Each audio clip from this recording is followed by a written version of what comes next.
शांत हो जाओ। साहब को आने दीजिए। क्या साहब को आने दो। शांत हो जाओ बेटे। शांत हो नहीं जाने दूंगा मैं। साहब को आने दीजिए। आप दूर हटिए प्लीज। बाजूला आइए साहब। हटिए।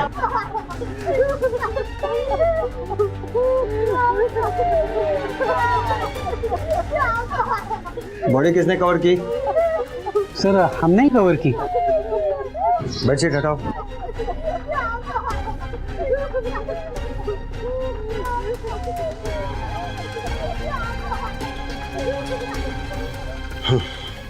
सर, ये मर्डर उसी वायरमैन ने किया है। मर्डर करने का तरीका सेम है। उसने मर्डर गला घोट के किया है और वायर वहीं पे छोड़ दिया है। मैं सबके स्टेटमेंट ले लेता हूँ और सारे एविडेंस कलेक्ट कर लेता हूँ। उसके बाद इस फाइल को क्राइम ब्रांच को सौंप दूंगा मैं। ठीक है सर? ओके। अमोल रुकिए। अरे मेरा बेटा है, मुझे जाने दो। आप नहीं जा सकते। क्या हुआ उसे?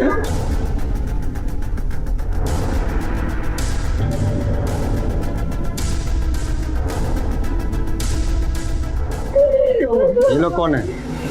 ये अमोल के पापा और बड़े भाई हैं।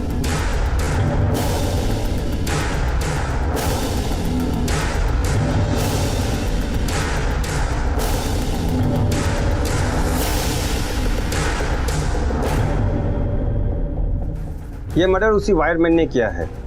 इस तरीके से उसने एक नहीं 7 खून किए हैं और आपके बेटे का नंबर 7वां था। उससे पहले भी वो पुणे, सतारा और कोल्हापुर में मर्डर कर चुका है। लेकिन इंस्पेक्टर साहब, आप मुझे क्यों गिनवा रहे थे? हाँ, मैं क्या करूंगा इसका? आप मुझे अपना फोन नंबर दीजिएगा, मैं आपको फोन से बात करूंगा। मेरा नंबर लेकर आपको कोई फायदा नहीं होगा। वैसे भी ये केस हमारे पास नहीं, क्राइम ब्रांच के पास जाएगा। एक बार इस केस की फाइल हम उन्हें सौंप देते हैं, फिर आप उनसे बातचीत कीजिए।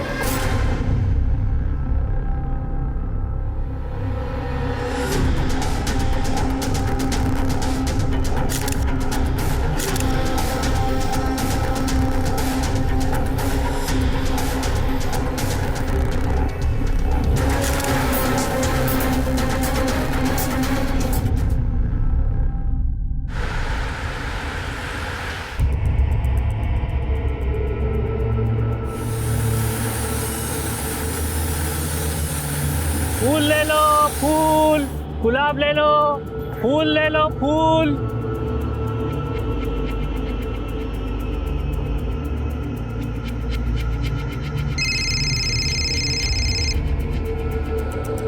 हाँ बोलो, क्या खबर है? साहब, खबर एकदम पक्की है। वो इधर ही 7 नंबर की खोली में है। नजर रखना, हम आ रहे हैं।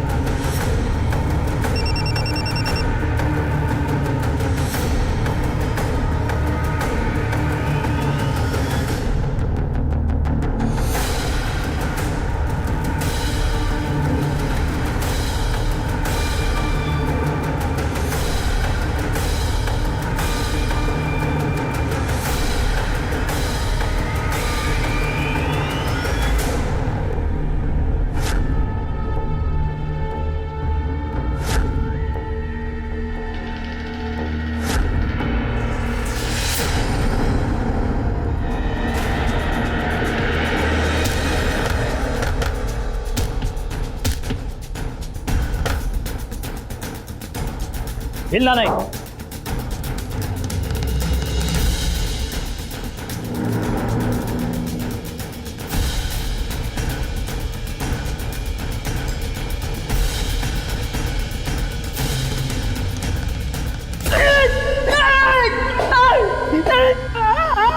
सर, मुथुराजन ने कबूल कर लिया है कि सारे खून उसने किए, सिवाय इसके। अमोल दास्ताने। मुथुराजन एक साइको किलर जो एक लंबे अरसे से वायर से अनजान लोगों का गला घोटकर हत्याओं को अंजाम दे रहा था, वो पकड़ा गया। और इस तरह वायर से हत्या करने की वजह से मीडिया और लोगों ने उसे वायरमैन का नाम भी दे डाला था। तो फिर कौन था अमोल का कातिल? मुथुराजन या फिर कोई और जो मुथुराजन की आड़ में अपने जुर्म को छुपाने की कोशिश कर रहा था? अमोल की हत्या का केस 3 महीने पुराना था, जिसकी छानबीन क्राइम ब्रांच ने नए सिरे से शुरू की।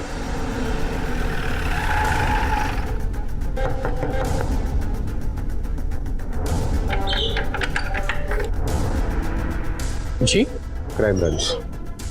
अरे लीजिए, मिठाई खाइए। किस खुशी में? हमारे बेटे का खूनी पकड़ा गया, इस खुशी में हमने सारे मोहल्ले में भी मिठाई बांटी है। कौन है पापा? अब स्वाति दास सर है जी। आपको हमारे साथ पुलिस स्टेशन आना पड़ेगा। अरे हम लोग तो खुश हो रहे थे कि आपने अमोल के कातिल को पकड़ लिया, लेकिन अभी आप बोल रहे हो कि उस वायरमैन ने हमारे अमोल को नहीं मारा। एक क्रिमिनल ने आपसे कहा कि उसने अमोल को नहीं मारा और आपने मान लिया। सिर्फ वायरमैन के कहने से नहीं, हमारे हाथ ऐसे सबूत आए हैं जो इस तरफ इशारा करते हैं कि अमोल को किसी और ने मारा है। मिसेस दास्तान है, आप हमें बताइए उस दिन क्या क्या हुआ था, पूरी डिटेल्स बताइए। उस दिन निधि बहुत जिद कर रही थी कि पापा उसके साथ खेलें, लेकिन उनका खेलने का मन नहीं था। याला काय झालं हे का चालत नाही आता? पापा पापा चलो ना प्लीज, चलो ना, मुझे आपके साथ खेलना है। निधि त्रास देऊ नकोस, मैं बहुत गुस्से में हूँ। जाओ अपने कमरे में खेलो, जाओ। नहीं पापा प्लीज चलो ना। निधि बेटा क्या हुआ बेटा? पापा काम कर रहे हैं ना, उन्हें परेशान मत करो। चलो ये मैं तुला स्टोरी सांग। नहीं, मुझे कोई कहानी नहीं सुनी, मुझे पापा के साथ खेलना है। निधि तुम अगर ऐसे बात नहीं मानोगे ना तो मैं तुम्हें कमरे में बंद कर दूंगा। स्टोरी सुनेंगे ना पहले? नहीं, मुझे कोई स्टोरी नहीं सुननी। चल हाँ क्या चलो। कर रहे हैं आप? जाओ अंदर, कम ऑन गो। निधि बेटा रो मत। अमोल ने हमें अंदर बंद करके बाहर से कुंडी लगा दी। कहानी सुनते सुनते थोड़ी देर में निधि सो गई और उसके कुछ ही मिनट बाद मेरी भी आंख लग गई।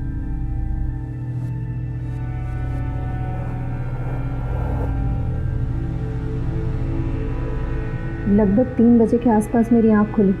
मैं उठ के दरवाजे की तरफ गई तो देखा दरवाज़ा अभी भी बाहर से बंद। मुझे लगा शायद अमोल दरवाज़ा खोलना भूल गए। मैंने बहुत आवाज़ दी लेकिन दरवाज़ा नहीं खुला। बहुत देर कोशिश करने के बाद जब दरवाज़ा नहीं खुला तो शोर से निधि की भी आँख खुल गई। फिर हम दोनों ने खिड़की से आवाज़ लगाना शुरू किया कि शायद कोई मदद के लिए आ जाए। तभी वहाँ से जोशी जी गुजर रहे थे। Mummy mummy, Joshi uncle. अरे निधि बेटा, जोशी अंकल, पापा ने मुझे और मम्मा को रूम के अंदर बंद कर दिया। मतलब अनिल जोशी। बेटा तुम कहानी सुनते सुनते सो गई थी। तावड़े लो बेटा, चॉकलेट लो। ये सब कुछ रहने दीजिए, आपको जो कुछ भी पूछना है पूछिए, अगर नहीं पूछना है तो हमें घर जाने दीजिए। फिलहाल तो कुछ पूछना नहीं है, सिर्फ एक इन्फॉर्मेशन देनी है। वो आपका घर जहां अमोल का कत्ल हुआ था, इन्वेस्टिगेशन पूरा होने तक क्राइम ब्रांच के कस्टडी में रहेगा।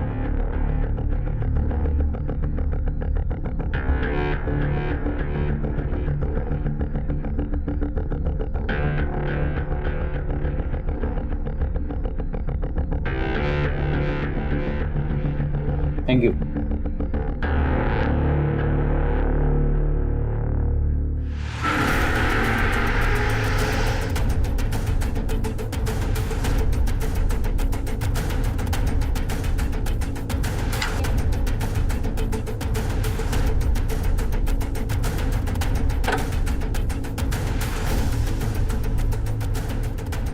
नाइक स्वाति ने बयान में कहा है कि इस कमरे का दरवाजा बाहर से बंद था, कड़ी लावलेली होती।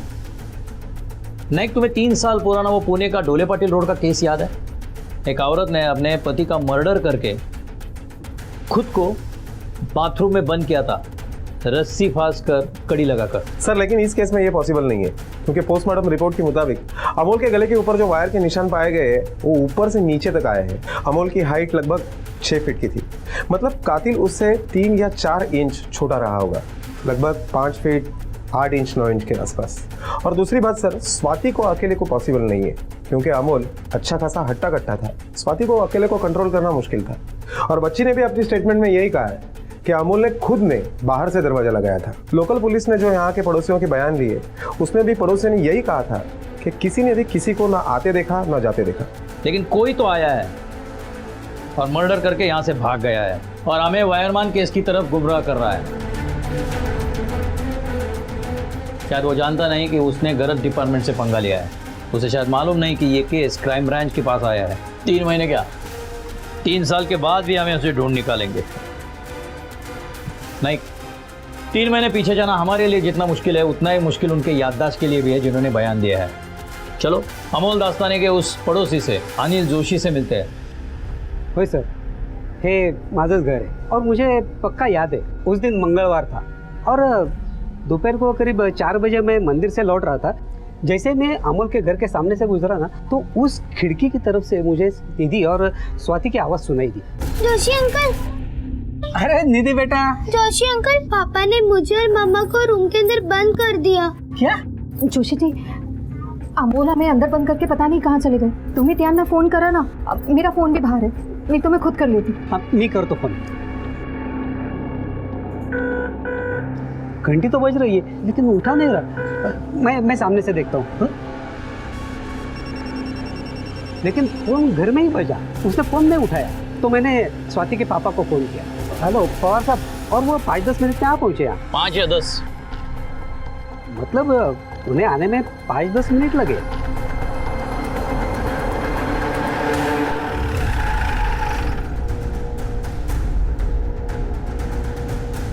तुंड महाकाय सूर्यकोटि समप्रभ निर्विघ्नं कुरु मे देवा सर्वकार्येषु सर्वदा।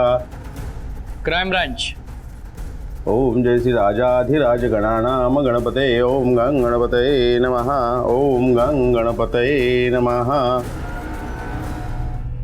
साहब मैं तो उधर ही था। वो क्या है कि स्वाति के घर के बाजू में मच्छी की बहुत अच्छी मार्केट लगती है। मैं मच्छी खरीद ही रहा था कि उतने में उनके पड़ोसी जोशी का फोन आया। मावजी शेवटचा विचार तो 200 रुपए से दोगी क्या? नहीं देना। अरे गरीब आदमी क्या खाएगा? हाँ 1 मिनट। हाँ जोशी बोलिए, क्या बात है? क्या? अरे ऐसे कैसे बंद हो गए?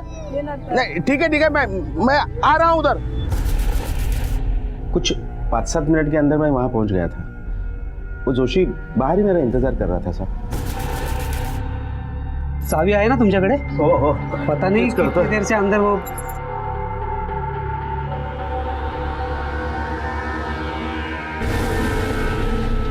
अमोल, स्वाति और निधि अंदर है। स्वाति स्वाति और निधि अंदर बंद थे। मैंने ही जाके बाहर से वो कड़ी खोली थी। मिस्टर पवार, आपको क्या लगता है किसने मारा होगा अमोल दास्ताने को? मुझे नहीं पता साहब। तब जब पुलिस ने कहा था कि वायरमैन ने मारा तो मुझे लगा उसे नहीं मारा, लेकिन अब आप कह रहे कि उसने नहीं मारा।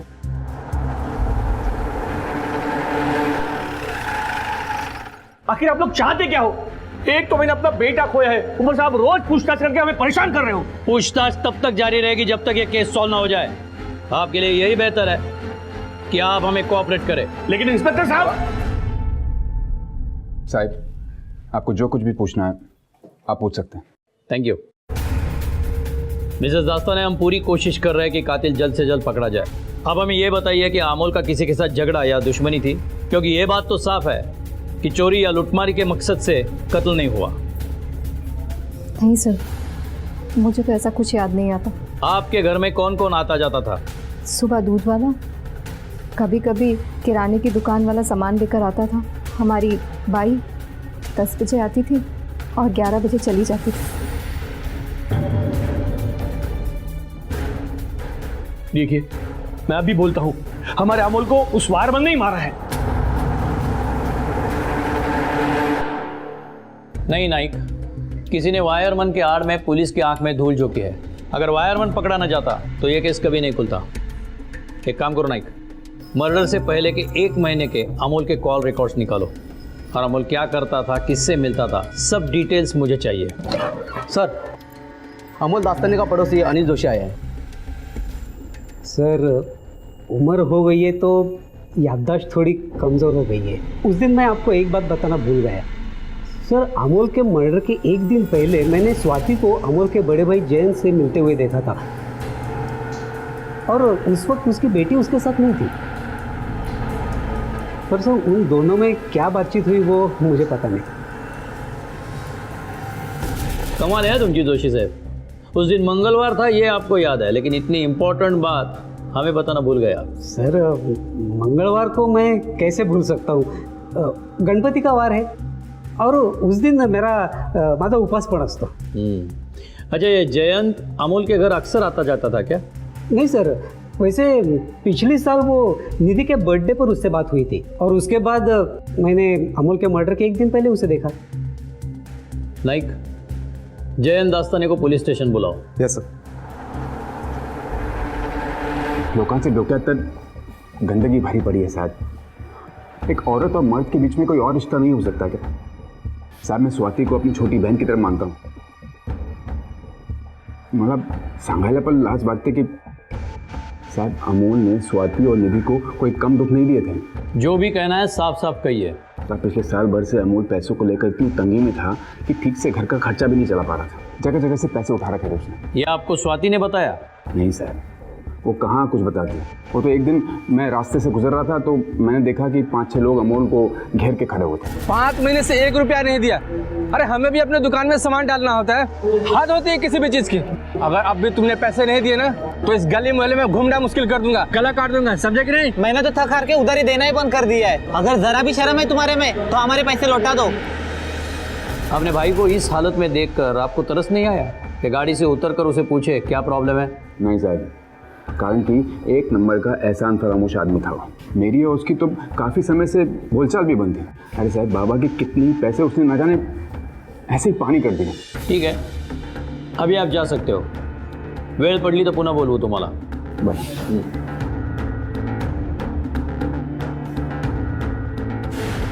नहीं हो सकता है कि जयंत ये भाई बहन का नाटक कर रहा हो, क्योंकि जोशी के मुताबिक दोनों अकेले में मिले थे, निधि तक साथ में नहीं थी।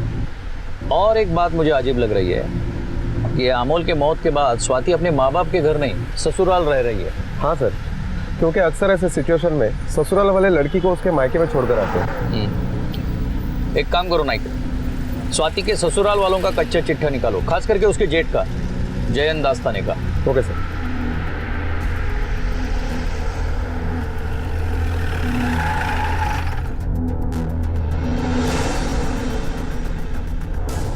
क्राइम ब्रांच से है।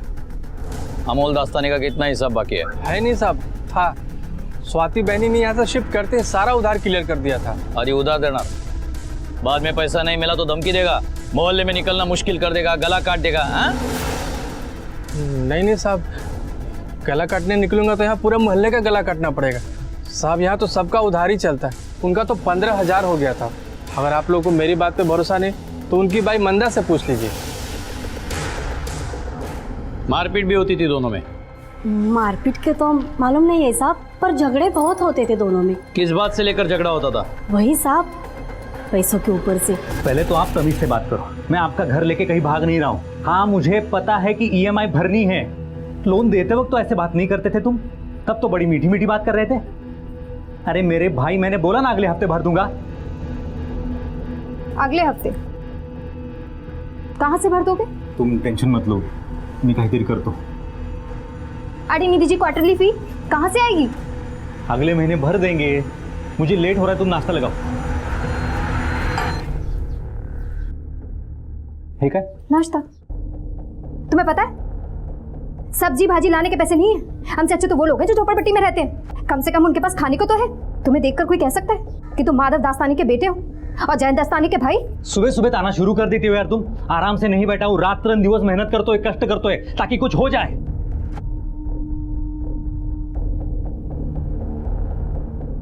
मेम साहब,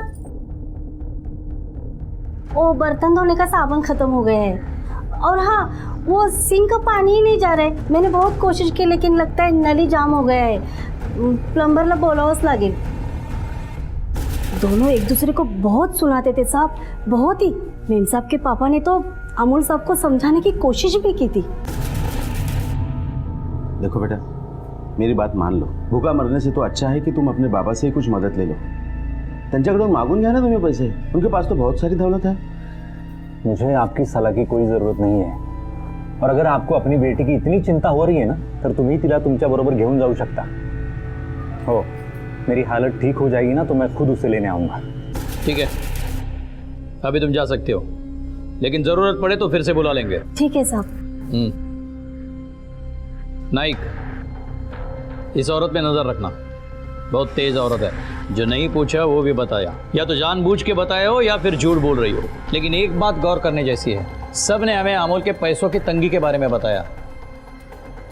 सिवाय स्वाति के।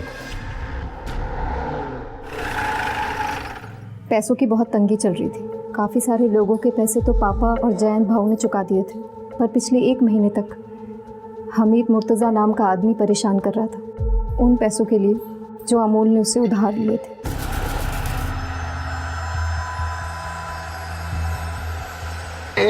रुक। हमीद मुर्तजा नाम है अपन का। वो क्या है, तेरे पति ने हमसे 25 लाख रुपए कर्जा लिया था। कितना? 25 लाख। वो तो निकल लिया, अब पैसा तो तेरे को ही देना पड़ेगा ना। हैं? क्या तेरे गले में चेन बहुत सॉलिड है। अगर तू पैसे का इंतजाम नहीं कर पाई तो अपन तेरी बेटी को उठा लेगा और सारा पैसा वसूल कर लेगा। काम कर, चेन उतार चल। अरे उतार चेन, जल्दी कर। उनके पास टाइम भी नहीं है? याद रखना, पैसा भूलने का नहीं, समझी?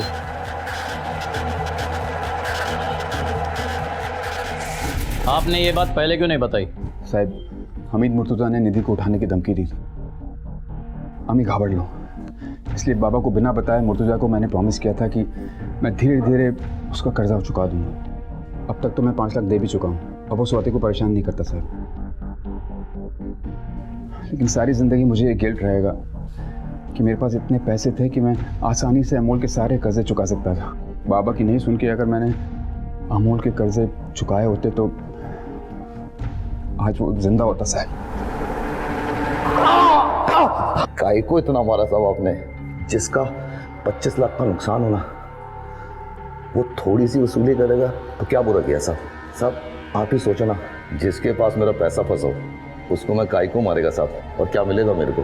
सर, जब से जयंत ने अपन को पैसा देने का प्रॉमिस किया, मैं भाभी माना साहब मैंने स्वाति को। अब सब धंधे वाला आदमी है, पैसा देगा तो उनको थोड़ी टेंशन तो होना मांगता है ना साहब। मतलब? साहब, अमूल का तो हमने हिस्ट्री सब कुछ निकाल डाला और मालूम चला साहब कि उसका बाप और भाई का मस्त धंधा चल रहा है, और वो भी पूना में।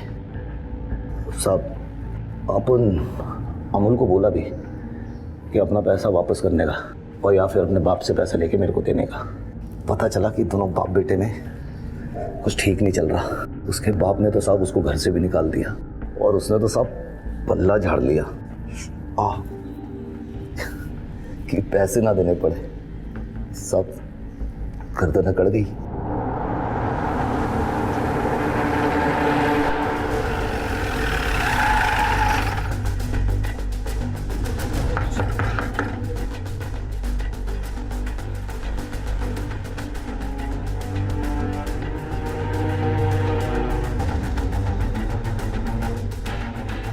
अरे आप लोग फिर से आ गए? आप लोग अपने अपने कमरे में जाइए, हमें सिर्फ इनसे बात करनी है। अरे लेकिन इन्हें भी अंदर भेज रहे हैं आप। जाइए।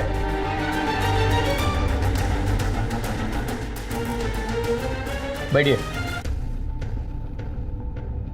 आपके होते हुए अमोल को बाहर से कर्जा क्यों लेना पड़ा? माना कि आपकी और उसकी बनती नहीं थी, फिर भी मैं हमेशा यही चाहता था कि अमोल फैमिली के साथ रहे, फैमिली बिजनेस में हाथ बटाए, लेकिन वो बहुत ही जिद्दी था। मैंने MBA आपका साबुन का बिजनेस संभालने के लिए नहीं किया है, मुझे अपना कोचिंग सेंटर खोलना है। अमोल जरा सोच, अगर तू अपनी पढ़ाई का इस्तेमाल हमारे साबुन के बिजनेस के लिए करेगा तो हमारा मार्केट बढ़ सकता है। मैंने इतना पैसा फूका है तेरी पढ़ाई पे, तुझ पे। पापा, एहसान जताने की कोई जरूरत नहीं है। एहसान? मैं तुम्हें एहसान जताने की कोशिश कर रहा हूँ? और क्या कर रहे हो आप? जब मेरे पास पैसे आएंगे ना, तुमसा 1-1 रुपया परत करेंगे। आपका लाला वाला बिजनेस नहीं करना है मुझे। एहसान फरामोश। उसके बाद वो स्वाति को लेकर अलग रहने लगा, लेकिन मैंने हमेशा अपने बाप का फर्ज अदा किया, कभी मुंह नहीं मोड़ा, हमेशा उसकी मदद की। 1 मिनट रुकिए, मैं आपको कुछ दिखाता हूँ।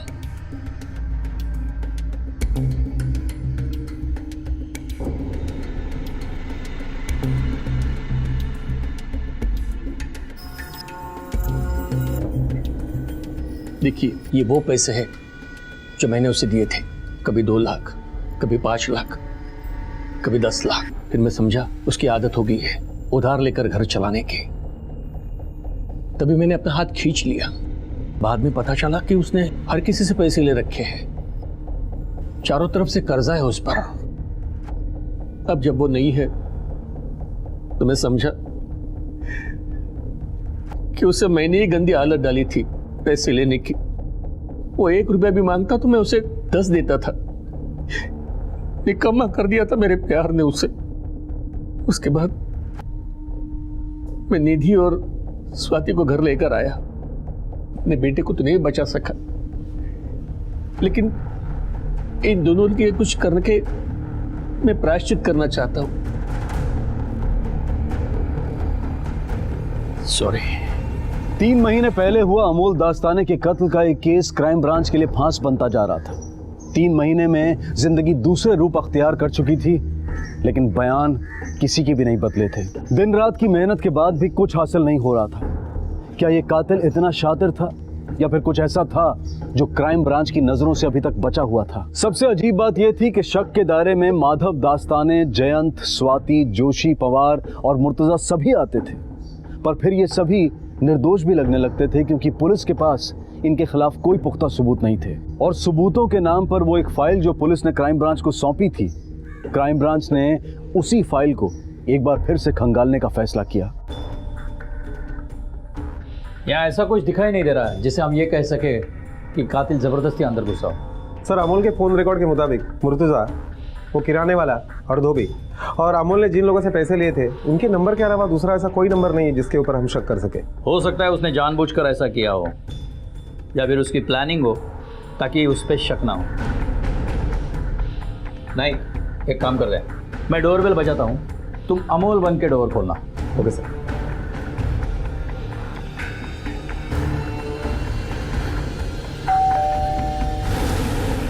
अगर अनजान आदमी होता तो अमोल उसे अंदर नहीं आने देता, दरवाजे से ही बाहर भेजता, लेकिन अमोल ने उसे अंदर आने दिया। इसका मतलब अमोल उसे जानता था।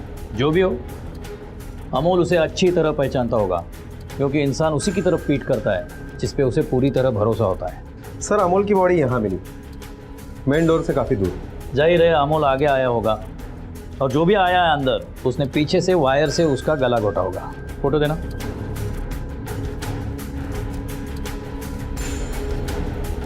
मंदा के बयान के मुताबिक किचन का सिंक चौक था, तो प्लम्बर को बुलाया गया होगा, प्लम्बर आया होगा, प्लम्बर ने डोर बेल बजाई होगी, अमोल ने दरवाजा खोला होगा, आगे हाँ, प्लम्बर को देख के उसे अंदर लिया होगा, दरवाजा बंद करके देखो जरा सिंक चौक हुआ है।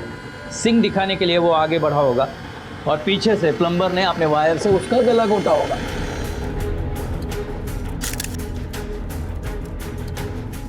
फोटो में यहाँ आयरन किए हुए कपड़े पड़े हैं। मैं डायरी लेके आता हूँ, उसमें लिख देना कितने कपड़े हैं। दरअसल किसी भी घर में धोबी अंदर आ जाता है, हॉल में बैठ जाता है और कपड़े निकालता है, क्योंकि भरोसा और जान पहचान दोनों होती है। यहाँ भी ऐसे ही हुआ होगा, कपड़े निकाले हो गए, रख दिए हो गए यहाँ, क्योंकि उतना भरोसा और जान पहचान तो होती है। अमोल उठकर पैसे देने के लिए जैसे ही मुड़ा होगा, धोबी ने पीछे से आकर अपने वायर से उसका गला घोटा होगा। जरा वो फोटो देना। सर, लेकिन धोबी ने अपने स्टेटमेंट में कहा है कि उसका भी महीने का हिसाब चलता था। इस धोबी और प्लम्बर के अपने तरीके से पूछताछ करो। ये प्लम्बर संतोष और धोबी शैलेश, इन दोनों में से ही कोई है। नहीं, ये क्या है? सर, ये वेफर है, वेफर के खाली पैकेट है, उस कमरे में मिले। चल बता, ये था? देख, ये था, ये था। कौन था इसमें से? बता, कौन था? बोल, किसने भेजा था तुझे अमोल को मारने के लिए? सच बता, नहीं तो तेरे शरीर के सारे नट बोल्ट खोलकर पूरा कचरा साफ करूंगा और जोड़ने वाला भी कोई नहीं रहेगा। बता। यकीन करो साहब, मैं सच बोल रहा हूँ साहब, मैंने नहीं किया साहब। और साहब, मैं एक दिन पहले वहां पे जाके उनके सिंक बना के चला आया था साहब। चल उठ, उठ, दीवार के पास खड़ा हो, चल। तावड़े, हाइट नापना इसकी।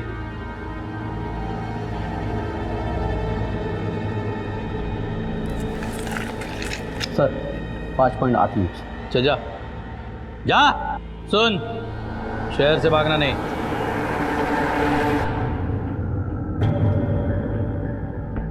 सब मैं सच कह रहा हूँ साहब। मैं 9 बजे कपड़े देने जरूर गया था, लेकिन कपड़े मैडम ने नहीं, अमोल साहब ने लिए थे। सब मैं कपड़े देकर तुरंत चला आया। अच्छा, फ्री में कपड़े प्रेस करता है तू?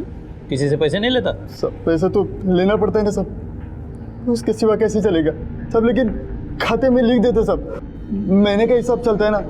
लेकिन अमोल साहब का इतना पैसा बाकी था कि जुबान ही याद है। उठ उठ, वहां जाके खड़ा हो जा। Sir 5 foot 9 inch. Nayak, plumber और आयन वाले की हाइट लगभग 5 फुट 8 इंच है। दोनों हट्टे कट्टे हैं, दोनों अमोल को इजीली कंट्रोल कर सकते हैं, लेकिन उन दोनों के पास कत्ल का कोई मकसद नहीं है। 3 महीने पहले उनके जो हालात थे वही अभी है, कोई बदलाव नहीं हुआ। हाँ, हालात में बदलाव आया है तो एक के, स्वाति के। सर, तलाक के बारे में बात करने के लिए स्वाति वकील से मिली थी कुछ 4 महीना पहले। इसका मतलब स्वाति अमोल और उसके हालात से परेशान थी और अमोल से डिवोर्स चाहती थी, लेकिन उसके पहले अमोल का खून हो गया, वो भी वायरमैन के आड़ में। और जब खून हो रहा था तब स्वाति और उसकी बेटी कमरे में बंद थे। नाइक, इस केस में और भी कुछ है जो एक इंसान हमें बता सकता है, लेकिन हमें उसे अकेले में मिलना चाहिए। ये लो बेटा चिप्स, हमने आपके लिए लाए। आपको पसंद है ना?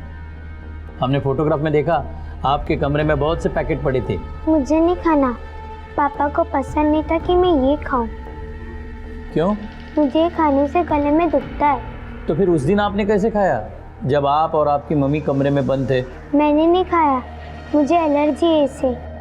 ये खाती हूँ तो मुझे खांसी आती है, फिर डॉक्टर के यहाँ जाना पड़ता है, फिर इंजेक्शन भी लगाते और दवाई भी देते।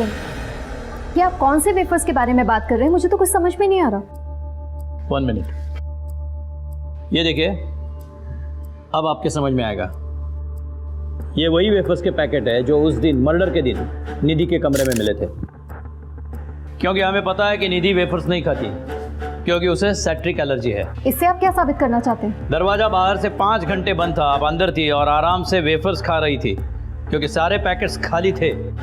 दरवाजा बाहर से 5 घंटे बंद था, मुझे भूख लग रही थी तो मैंने खा लिए, लेकिन मेरे वेफर्स खाने से मेरे पति के मर्डर का क्या लेना देना है? नहीं, आपके वेफर्स खाने से हमें कोई एतराज़ नहीं है। आप 5 क्या 10 पैकेट्स खाइए, लेकिन सुबह 8 बजे उठकर किराने की दुकान से 5 पैकेट्स वेफर्स लेना, वो भी उधार में, ये बात समझ में नहीं आई। ये देखिए,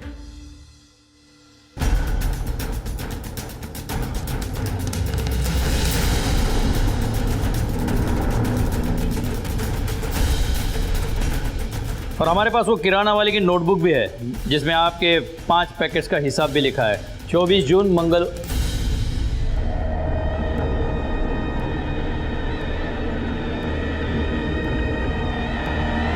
मंगलवार। और मुझे पक्का याद है, उस दिन मंगलवार था। दोपहर को करीब 4 बजे मैं मंदिर से लौट रहा था, और जैसे ही मैं अमोल के घर के सामने से आया ना, तो उस खिड़की की तरफ से मुझे स्वाति और निधि की आवाज़ सुनाई दी। सर, मंगलवार को मैं कैसे भूल सकता हूँ, गणपति का वार है और उस दिन मेरा माझा उपास पण असतो।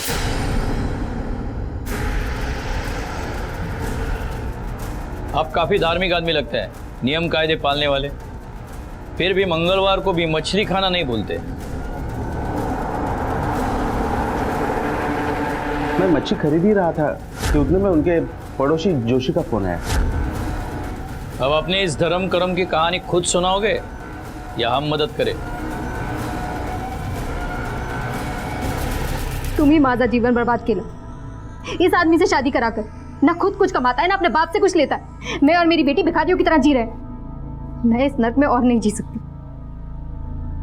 ठीक है बेटी, देख, मैं मानता हूं कि मुझसे बड़ी गलती हो गई है, लेकिन तू शांत तो हो जा। देख, बड़ा घर देख के ही मैंने तेरी शादी करा दी थी, क्या पता ऐसे होगा। लेकिन अब तू क्या चाहती है? देख, तू जो भी फैसला लेगी ना, उसमें मैं तुम्हारा साथ दूंगा। हाँ, तू अगर तलाक लेना चाहती है तो ले ले। तुम वकील के पास गई थी, लेकिन तुमने तलाक नहीं लिया, क्योंकि उसके बाद तुम्हें अपने बाप के पास वापस जाना पड़ता और हालात बद से बदतर बन जाते। फिर तुमने सोचा अमोल को अगर ठिकाने लगा दिया तो पूरी जिंदगी अपने ससुराल आराम से रह पाओगी, है ना? हाँ, क्योंकि मैं अपनी और अपनी बेटी की जिंदगी अच्छी चाहती थी। भूख प्यास से रोते तरसते हुए नहीं जी सकती थी। चैन भाव के परिवार की तरह हम नहीं रह सकते थे उस घर में, लेकिन उसमें बस एक ही अड़चन थी, अमोल। और उसके बाद तुमने अपने इस लालच में अपने बाप को घसीट लिया। तो क्या करती? बस वही थे जो मेरा दर्द समझ सकते थे। ये बता, ये क्या है? हम इसका तरीका अपनाएंगे, किसी को भी हम पर शक नहीं होगा। सबको यही लगेगा कि ये मर्डर वायरमैन ने किया है। आप इस टाइम पर आ जाना।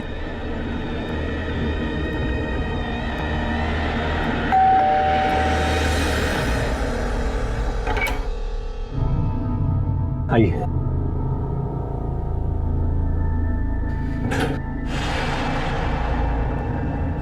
गुनाह करके सजा के अलावा और कुछ नहीं मिलता। निधि ने अपने बाप को पहले ही खोया था, अब वो अपने माँ के साथ के लिए भी तरसेगी। तुमने अपने और अपनी बेटी की जिंदगी बेहतर नहीं बदतर बनाई है। पता नहीं ये गुनाह करने वाले कब समझेंगे कि जो रास्ता उन्होंने चुना है वो आसान नहीं बल्कि बहुत मुश्किल है। जन्म जन्म का साथ, 7 फेरों की पवित्रता, जीने मरने की कस्में। अमोल दास्ताने के केस में ये सब झूठा साबित हुआ।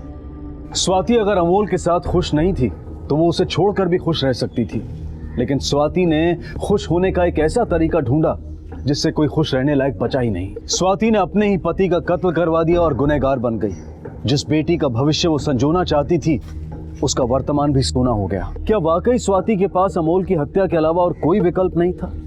दरअसल उसने सबसे खतरनाक उपाय को सबसे आसान समझकर अपना लिया था। अपने आप को और निधि को एक बेहतर जिंदगी का वारिस बनाने की धुन में स्वाति ने निधि को लावारिस बना दिया था।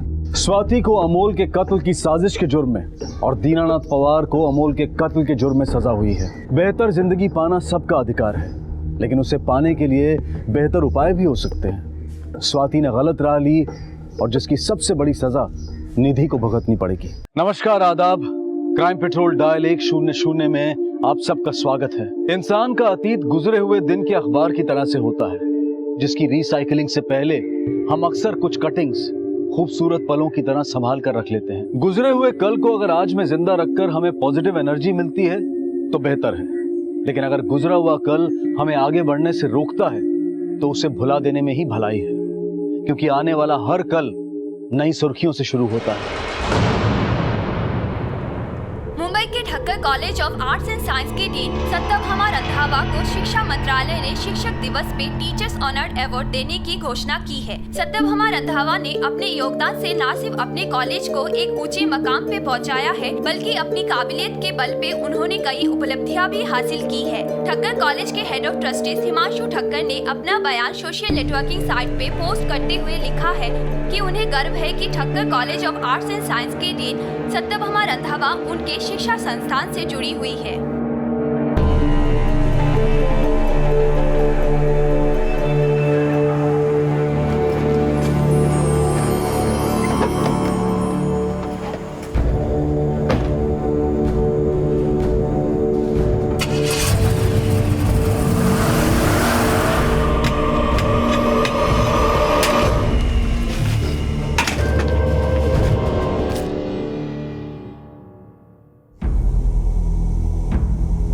तो आपका कहना है कि आपके कॉलेज की डीन सत्यभामा रंधावा पिछले 4 दिन से कॉलेज नहीं है, उसका फोन भी बंद है और वो अपने घर पर भी नहीं है। जी सर, कल एजुकेशन मिनिस्ट्री उन्हें अवार्ड देने वाली थी, लेकिन वो अवार्ड फंक्शन में भी नहीं आई, तो हमने सोचा कि आपको इन्फॉर्म कर देना चाहिए, क्योंकि कोई ऐसे मौके पर एब्सेंट कैसे हो सकता है। उनकी फैमिली कहाँ है? सर, सत्यभामा डिवोर्सी है और उनकी एक बेटी है रूही, हमारी कॉलेज में पढ़ती।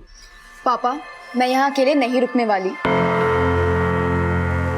या तो आप मेरे साथ मुंबई में रहो या फिर मुझे अपने साथ पुणे ले चलो। बेटा मैं यहाँ कैसे रह सकता हूँ? अब वैसे भी एक इम्पोर्टेंट बिजनेस डील के लिए मुझे दिल्ली जाना है।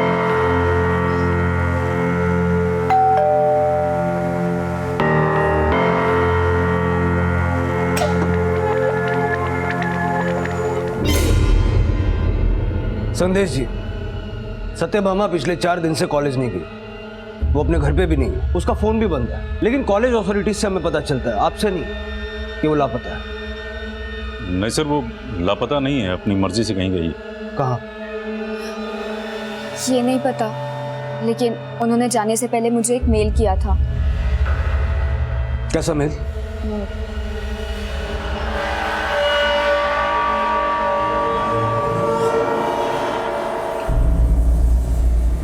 रूही, ये मेरी जिंदगी की सबसे बड़ी हार है कि मैं एक अच्छी माँ नहीं बन पाई। मैं अपने आप को इतना छोटा महसूस कर रही हूँ कि किसी से नजरें मिलाने की हिम्मत नहीं जुटा पा रही। इसलिए मैं सबसे दूर जा रही हूँ। कब लौटूंगी ये भी नहीं जानती। मेरी फिक्र मत करना, अपना ख्याल रखना। तुम्हारी माँ। सर एक्चुअली जब मेरा और सत्यभामा का डिवोर्स हुआ था तो Roohi was hardly 9 years old। अब 19 साल की है।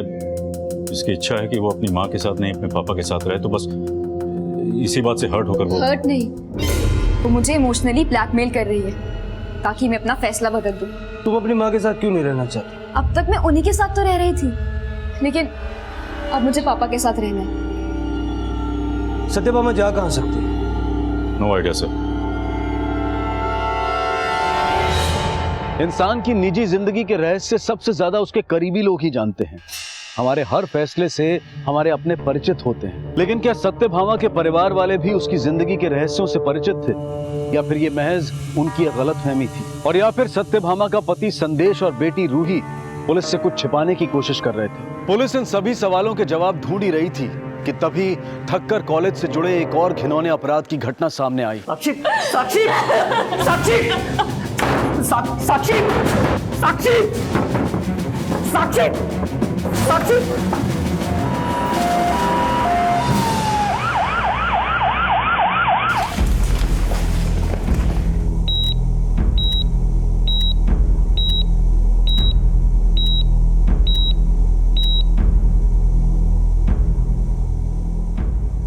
उस पेशेंट की सारी डिटेल्स निकाल के देना। सर, आत्महत्या की कोशिश करने वाली लेडी का नाम साक्षी त्रिवेदी, वो ठक्कर कॉलेज में असिस्टेंट प्रोफेसर, कांदिवली में अपने मंगेतर आकाश दीक्षित के साथ रहती है। वो भी उसी कॉलेज का प्रोफेसर है। सर, मैंने साक्षी को रोकने की बहुत कोशिश की, लेकिन उसने... ऐसा क्या हुआ जो उसने ऐसा कदम उठाया? सर, किसी ने साक्षी का एक MMS अपलोड कर दिया। जिसने भी ये वीडियो बनाया उसने डेलिबरेटली अपनी शक्ल छुपाई है ताकि उसे कोई पहचान ना सके। तो लगता है जब ये वीडियो बना साक्षी अपने होश में नहीं थी। IT एक्सपर्ट से कांटेक्ट करो, पता करो ये वीडियो किसने, कहां से और कब अपलोड किया है। सारी डिटेल्स निकालो। जी सर। अच्छा प्रभु, ये साक्षी और आकाश उसी कॉलेज के प्रोफेसर है ना जिस कॉलेज की डीन को एजुकेशन मिनिस्ट्री अवार्ड देने वाली थी? जी सर, मैंने उस केस का भी फॉलोअप किया। तो ये सत्यभामा ना ही अपने घर लौटी है और ना ही उसने अपने घर वालों से कांटेक्ट किया है। पता करो ये वीडियो बनाया कहाँ गया।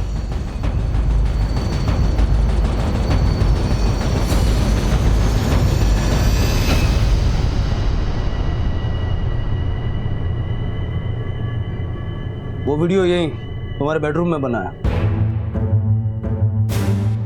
ये वीडियो तुमने ही तो... नहीं सर, सर मैं साक्षी से शादी करने वाला हूँ। अपनी फियांसे के साथ मैं ऐसा क्यों करूंगा? अगर तुम कुछ नहीं जानते तो साक्षी तो जानती होगी। कुछ बताया उसने? सर, साक्षी ने मुझे बात करने तक का मौका नहीं दिया। मतलब? सर, कल रात हमारे कलीग ने इस वीडियो के बारे में बताया। जैसे ही मैंने और साक्षी ने ये वीडियो देखा तो साक्षी ने... आकाश! साक्षी, साक्षी, साक्षी, साक्षी मेरी बात सुनो। साक्षी, दरवाजा खोलो। सर, पता चला है कि साक्षी के घर उसी के कॉलेज के 3 स्टूडेंट्स ट्यूशन पढ़ने आते थे। मूव।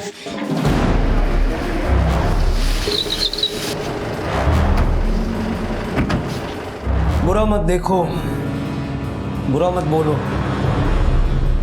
बुरा मत सुनो।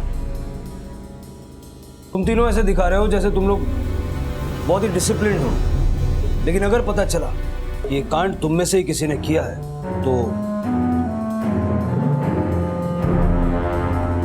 सर, मुझे नहीं लगता कि ये तीनों या कॉलेज का कोई भी स्टूडेंट ऐसी हरकत करेगा।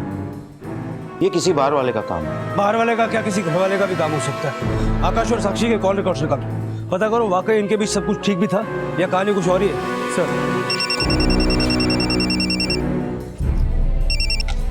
हाँ गौतम, ठीक है सर, साक्षी को होश आ गया। चल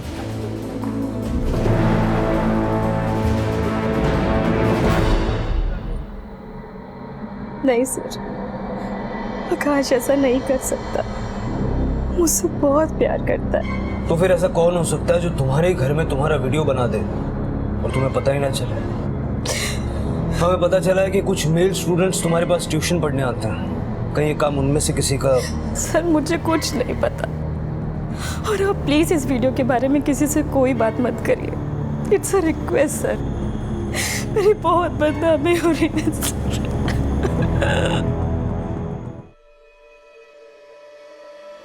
सर ये वीडियो 2 सितंबर दोपहर 12:15 बजे अपलोड किया गया है किसी फेक आईडी से। अपलोड करने वाले ने पीसी या लैपटॉप से नहीं बल्कि एंड्रॉयड फ़ोन से ये अपलोड किया गया। एंड्रॉयड फ़ोन जी, लेकिन अपलोड करने के लिए सिम कार्ड का नहीं वाईफाई कनेक्शन का यूज़ हुआ है। अपलोड कहाँ से हुआ है?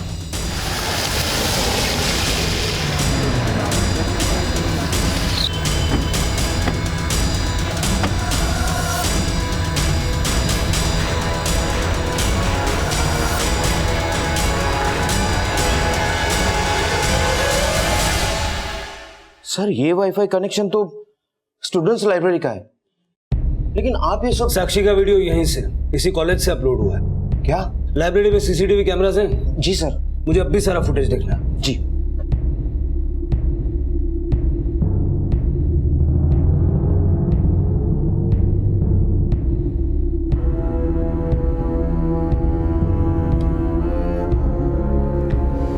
लाइब्रेरी का नीचे फर्स्ट फ्लोर।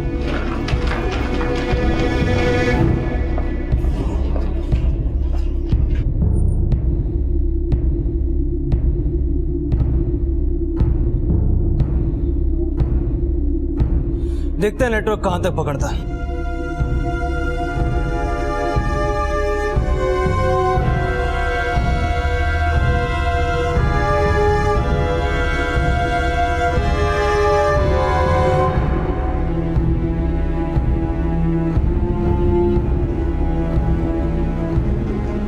नेटवर्क तो फुल है, कैंपस में चल के देखते हैं कहां तक नेटवर्क मिलता है।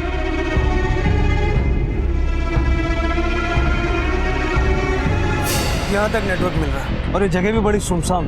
किसी ने बड़ी चालाकी से यहीं खड़े रहकर वाईफाई नेटवर्क यूज़ किया ताकि वो सीसीटीवी में भी ना दिखे। सर मैं 2 सितंबर को एब्सेंट था सर।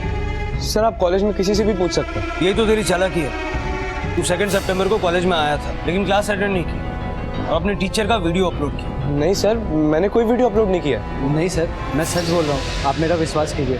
मैंने वो वीडियो नहीं बनाया और ना ही उसे अपलोड किया। ऐसे साइट्स पे तो मैं लॉगिन भी नहीं करता। इनफैक्ट मुझे तो ये भी नहीं पता कि वीडियो अपलोड करते कैसे। अच्छा सर सच बोल रहा हूँ सर।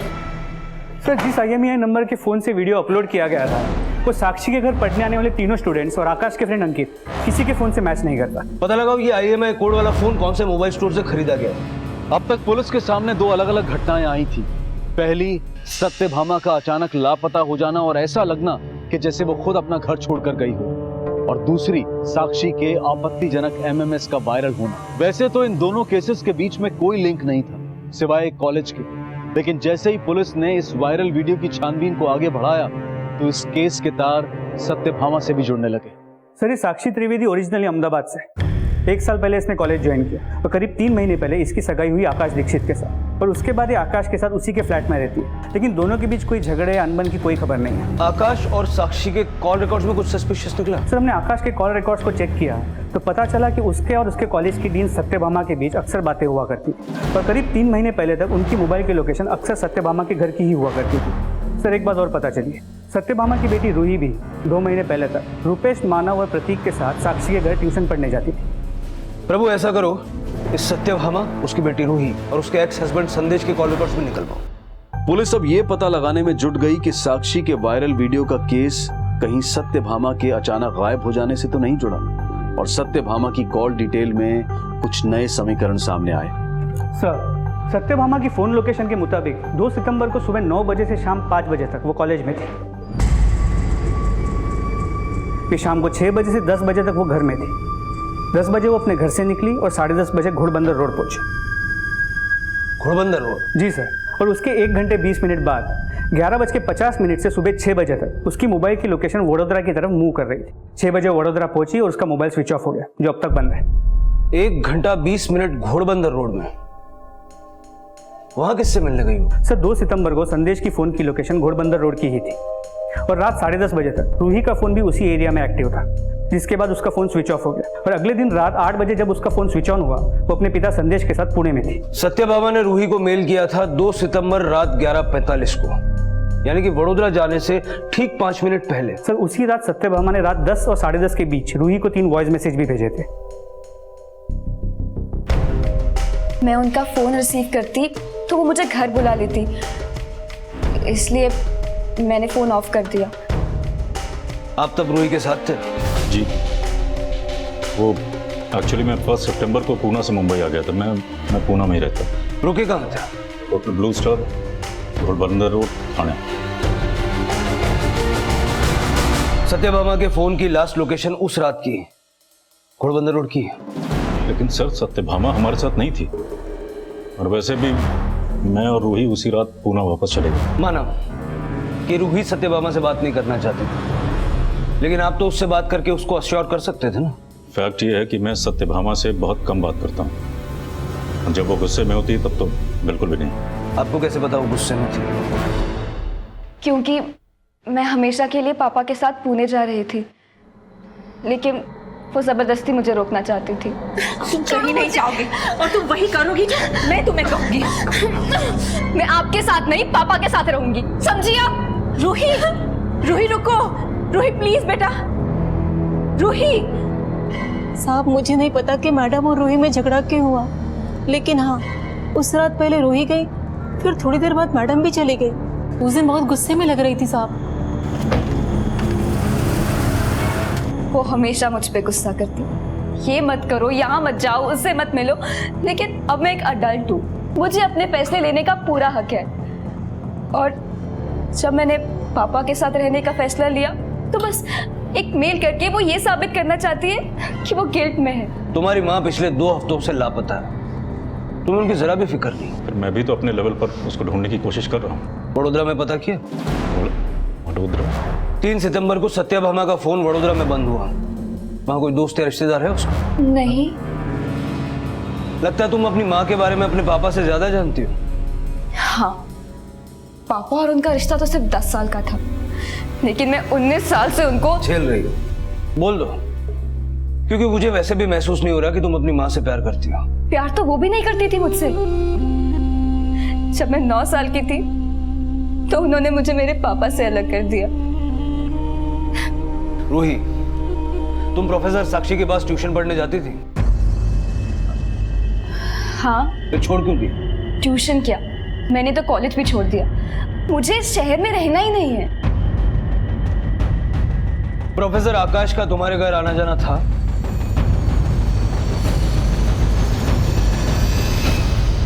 सर, सत्यभामा सिर्फ मेरा अतीत थी, लेकिन अब मैं साक्षी से शादी करने वाला हूँ। शादी तो तुम सत्यभामा से भी करने वाले थे। एक वक्त था जब हम एक दूसरे से प्यार करते थे। मैं उससे शादी भी करना चाहता था। तो की क्यों नहीं? क्योंकि वो शादी नहीं करना चाहती थी।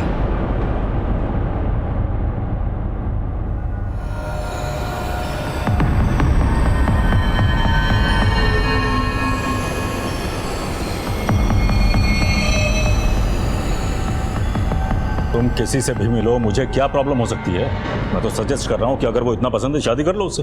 तुम चाहते हो कि मैं शादी कर लूं ताकि तुम मुझे एलिमनी देने से छुटकारा पा लो? भूल गया था कि या तो तुम फ्लर्ट करती हो या फ्रॉड, जैसा तुमने मेरे साथ किया एलिमनी पाने के लिए। इतना पैसा है तुम्हारे पास, 1 लाख रुपए महीना देने के लिए तुम्हारी जान जा रही है? 1 लाख नहीं, तुम्हें जितना पैसा चाहिए ले लो, लेकिन प्लीज रूही को मेरे साथ रहने दो। देखो रूही तो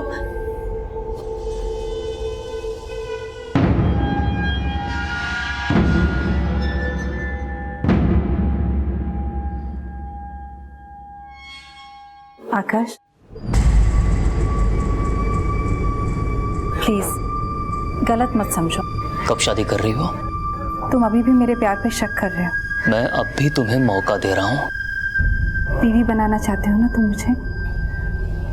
ठीक है, बस थोड़ा वक्त दे दो। मैंने उसे बहुत वक्त दिया सर, लेकिन एक दिन उसने खुद मुझे उस रिश्ते से आज़ाद कर दिया।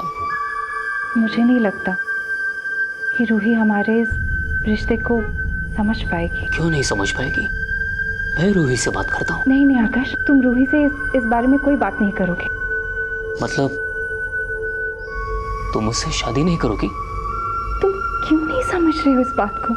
अगर हम दोनों ने शादी कर ली तो मैं रूही को खो दूंगी। सर मुझे लगा कि मैं उस रिश्ते में फंसता जा रहा हूँ, और एक दिन साक्षी मेरी जिंदगी में आई।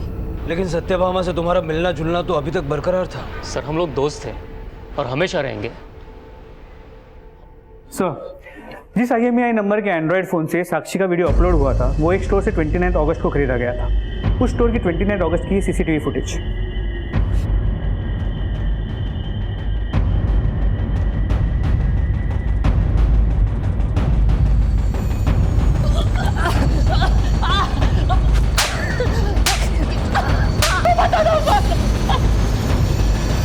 सर मानता हूँ कि वो वीडियो मैंने अपलोड किया था, लेकिन सच कहता हूँ सर, वो वीडियो मैंने नहीं बनाया सर, वो वीडियो रुपेश ने बनाया था।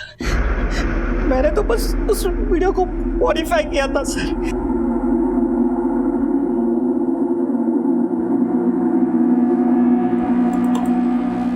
अरे यार जल्दी करना यार प्रतीक, कितना टाइम लगा रहा है तू? जल्दबाजी मत कर यार, थोड़ी सी भी मिस्टेक हो गई ना तो झट से पकड़ा जाएगा कि वीडियो में तू है।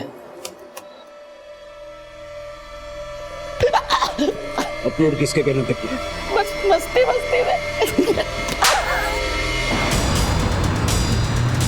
ठीक है, रुपेश का एड्रेस SMS का।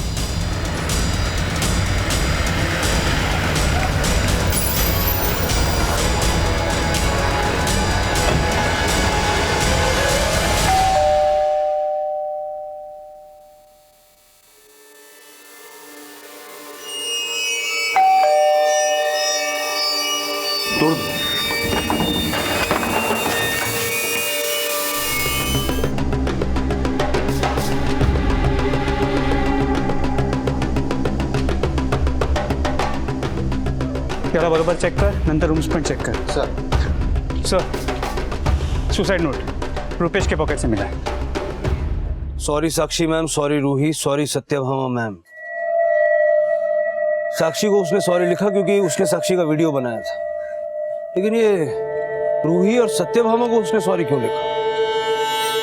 रुपेश ने वीडियो बनाया क्यों और अचानक आत्महत्या कर ली? कहीं ऐसा तो नहीं है कि ये मर्डर है जिसको आत्महत्या की शक्ल दी जा रही है? सर मैंने प्रतीक से फिर से पूछताछ की, लेकिन उसने वही बातें दोहराई जो उसने पहले कबूल की। प्रभु, इस केस में काफी कुछ बार बार दोहराना पड़ेगा। पहले सत्यभामा का अचानक शहर छोड़ देना, साक्षी का वीडियो वायरल होना, इन तीनों केसेस का आपस में कोई ना कोई कनेक्शन जरूर है। ये रुपेश भी घोड़बंदर में ही रहता ना? जी सर। कहीं ऐसा तो नहीं कि सत्यभामा उस रात रुपेश से मिलने गई, संदेश से नहीं? रुपेश के सुसाइड के नोट में साक्षी के अलावा रूही और सत्यभामा को भी सॉरी लिखा गया था। ऐसा करो, इस रुपेश के पुराने एग्जाम के नोट्स निकलवाओ, इस सुसाइड नोट के साथ उसके हैंडराइटिंग मैच करवाओ, और रुपेश के कॉल रिकॉर्ड्स रूही और सत्यभामा के कॉल रिकॉर्ड्स के साथ क्रॉस वेरीफाई करो। सर।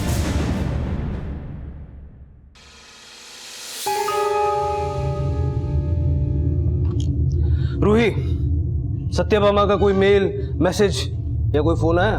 आपने सिर्फ ये पूछने के लिए मुझे बुलाया? नहीं, तुम्हारे बॉयफ्रेंड का सुसाइडल केस डिस्कस करना था। मेरा कोई बॉयफ्रेंड नहीं। लेकिन तुम्हारे फ्रेंड्स का कहना है कि तुम्हारा और रुपेश का अफेयर था। तुम्हारे call records, messages social networking sites पर अपडेट्स, फोटोज, इससे तो हाँ, रुपेश मेरा बॉयफ्रेंड था, लेकिन ब्रेकअप हो गया। क्यों हुआ ये बताओगी? मम्मी की वजह से। ओह, गिफ्ट्स तो बहुत अच्छे हैं, लेकिन किस खुशी में? रूही, एक्चुअली मैं रहने दो, जो तुम बोलना चाहते हो ना पहले मैं ही बोल देती हूँ। I love you, Ruhi.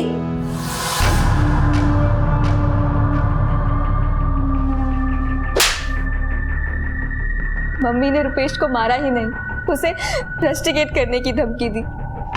अगर मैं रुपेश से ब्रेकअप नहीं करती तो वो उसका करियर बर्बाद कर देती। रूही, तुम जानती हो तुम्हारी साक्षी मैम के साथ वीडियो में जो लड़का था रुपेश ही था। वीडियो भी उसी ने रिकॉर्ड किया। नहीं सर, रुपेश ऐसा नहीं कर सकता। आपको जरूर कोई गलतफहमी हुई है। रूही, तुम सचमुच कुछ नहीं जानती या ना जानने का दिखावा कर रही हो? मैं कोई दिखावा नहीं कर रही।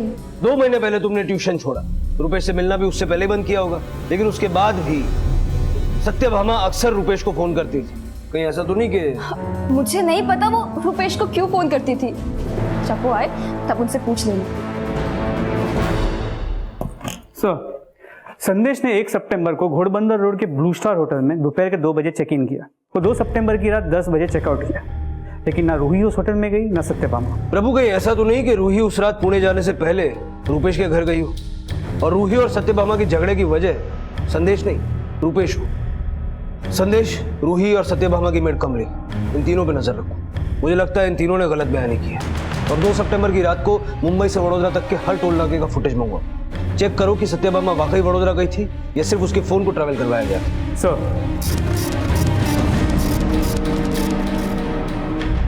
पुलिस अब ये पता लगाने में जुट गई कि आखिरकार सत्यभामा कहाँ थी। पुलिस हर एंगल से इस केस को इन्वेस्टिगेट कर रही थी और जल्द ही सत्यभामा से जुड़ा एक क्लू उनके हाथ लगा।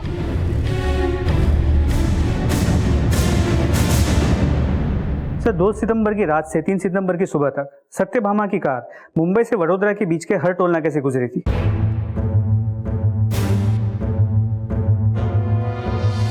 गाड़ी तो सत्यभामा की है, लेकिन चेहरा ठीक से दिखाई नहीं दे रहा। इस गाड़ी ने वडोदरा के आगे कोई टोल नाका क्रॉस किया?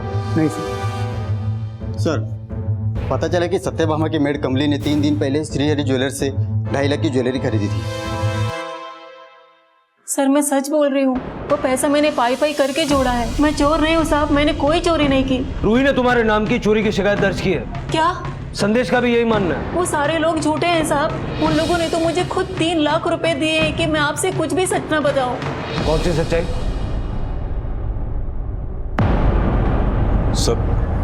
सर, मैं नहीं चाहता था कि वो बात आपको पता चले, क्योंकि उससे सत्यभामा ही नहीं, मेरी रूही, हम सबकी बदनामी होती सर।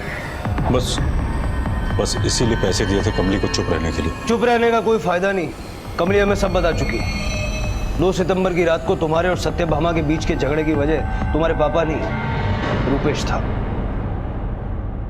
आप इतना गिर गई, रुपेश को मजबूर करके आपने उससे इतना घिनौना काम करवाया। रुपेश तुम्हें मेरे खिलाफ भड़का रहा है। वो लड़का सही नहीं है, इसलिए मैंने तुम्हें उससे दूर करवाया था। बुरी आप हैं, इतनी बुरी कि मुझे आपसे बात करते हुए घिन आ रही है। तो तुम सत्यभामा को इसीलिए कोस रही थी कि रुपेश ने साक्षी का वीडियो सत्यभामा के कहने पे बनाया? ये बात तुम्हें रुपेश ने बताई?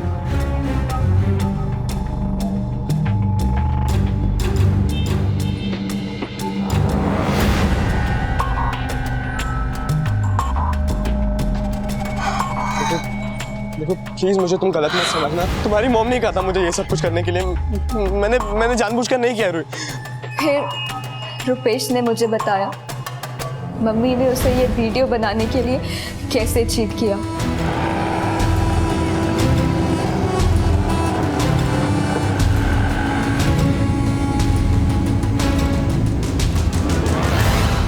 रुपेश, मैम आ जाओ, अंदर आके बैठ जाओ। नहीं थैंक यू मैम, मैं चला जाऊंगा। आ जाओ, कम।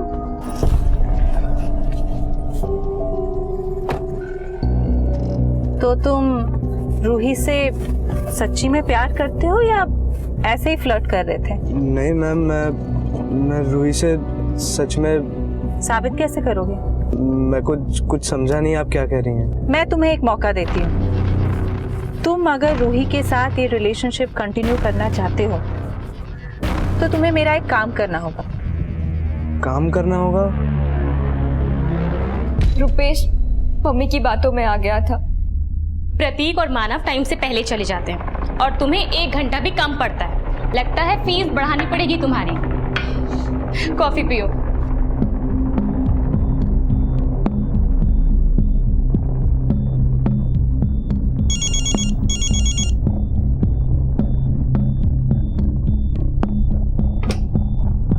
Hello hello hello, blank call थी। हाँ लिखा तुमने? कॉफी पियो, ठंडी हो जाएगी।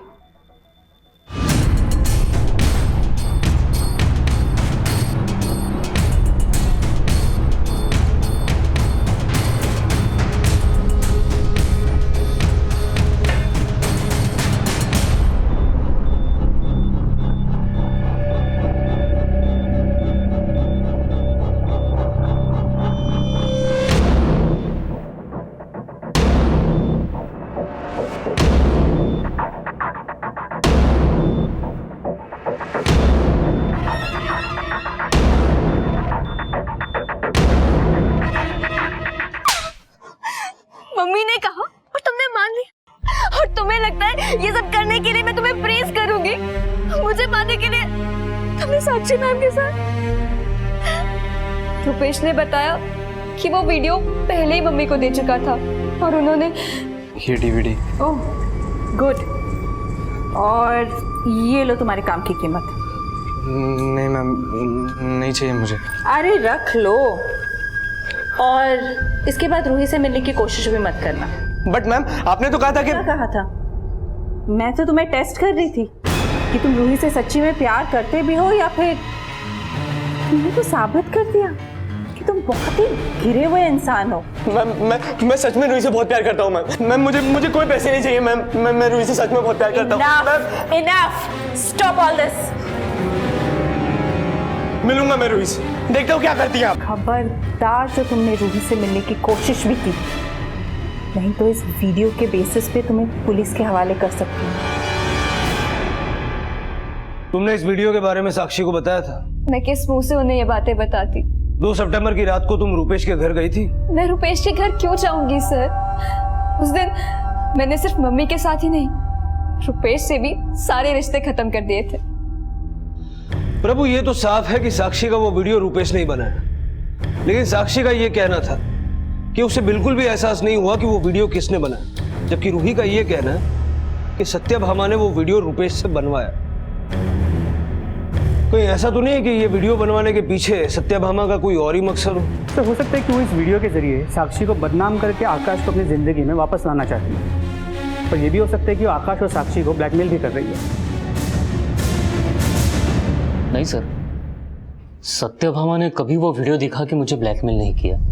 मुझे नहीं लगता कि वो ऐसा कर सकती है। अगर सत्यभामा ने कुछ नहीं किया तो क्या रूही झूठ बोल रही है या रुपेश ने रूही से झूठ बोला होगा? सर रुपेश ने ही झूठ बोला होगा। जो ऐसी हरकत कर सकता है उसे सच्चा नहीं कहा जा सकता। सत्यभामा इस हद तक गिर ही नहीं सकती। वो ऐसी नहीं थी आकाश जैसा कि तुम सोच रहे हो।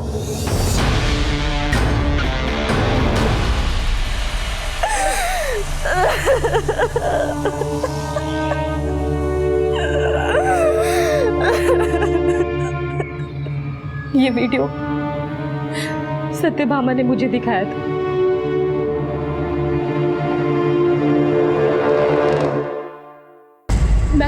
मैम ये... अगर तुम नहीं चाहती कि ये वीडियो वायरल हो और आकाश तुमसे अपनी मंगनी तोड़ दे, इससे पहले तुम ही उसे छोड़ दो, नहीं तो ना आकाश तुम्हारा रहेगा और ना ही तुम्हारी इज्जत। मैम प्लीज ऐसा मत कीजिए मैम, प्लीज मैम। मैम ये वीडियो मैम प्लीज। आकाश सिर्फ मेरा है और मैं तुम्हें हम दोनों के बीच नहीं आने दूंगी। वो वीडियो देखते ही मैं समझ गई थी कि रुपेश ने मेरे साथ... तो तुमने पुलिस कंप्लेंट क्यों नहीं की? मैं बहुत डर गई थी। मैं ये बात आकाश को भी नहीं बता पा रही थी, क्योंकि मुझे डर था कि आकाश मुझे गलत ना समझ बैठे। इसीलिए मैंने सत्यभामा को बोल दी कि मैं आकाश से सगाई तोड़ दूंगी। फिर भी मेरा वीडियो अपलोड हो गया।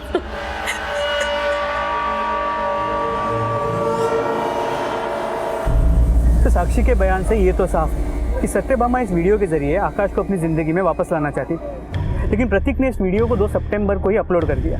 जब सत्यभामा को पता चला तो वो घबरा गई कि कहीं वो फंस ना जाए, इसीलिए शायद शहर छोड़ के भाग गई। लेकिन 2 सितंबर की रात को वो घोड़बंदर रोड पर करीब 1.5 घंटा रुकी थी। क्यों और किसके साथ? तो मुझे तो लगता है वो तब रुपेश के ही घर गई होगी अपना गुस्सा निकालने, कि उसने रूही को सारी सच्चाई क्यों बताई। क्या उसे ये भी लग सकता है कि रुपेश ने ये वीडियो अपलोड किया हो उससे बदला लेने के लिए? हाँ प्रभु, लेकिन गुस्सा निकालने के लिए 1.5 घंटा? हाँ गौतम बोलो। ओके सर, सत्यभामा की कार वडोदरा के एक पार्किंग लॉट में मिली है।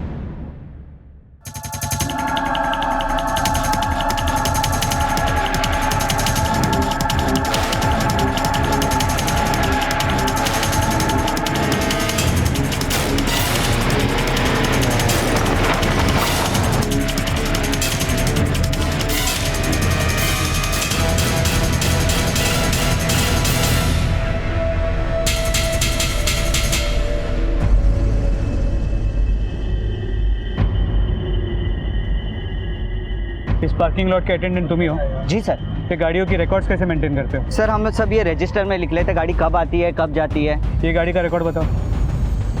सर ये गाड़ी 3 सितंबर सुबह 6 बजे आई थी और सर इसे कोई लेने भी नहीं आया अब तक। किसी औरत ने पार्क की थी ये गाड़ी?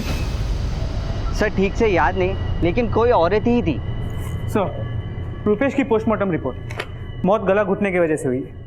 बॉडी पे कहीं भी खरोच या मारपीट के कोई निशान नहीं थे। प्रभु अगर ये सुसाइड है तो रुपेश के सुसाइड नोट में साक्षी और रूही को सॉरी बोलना तो समझ में आता है, लेकिन उसने सत्यभामा को सॉरी क्यों लिखा? रूही के बयान के मुताबिक सत्यभामा ने हमेशा रुपेश के साथ गलत किया, फिर उसने सत्यभामा को सॉरी क्यों लिखा? नहीं ऐसा तो नहीं कि उसी ने सत्यभामा के साथ? तुरंत फॉरेंसिक टीम को रुपेश के घर पे बुलाओ। सर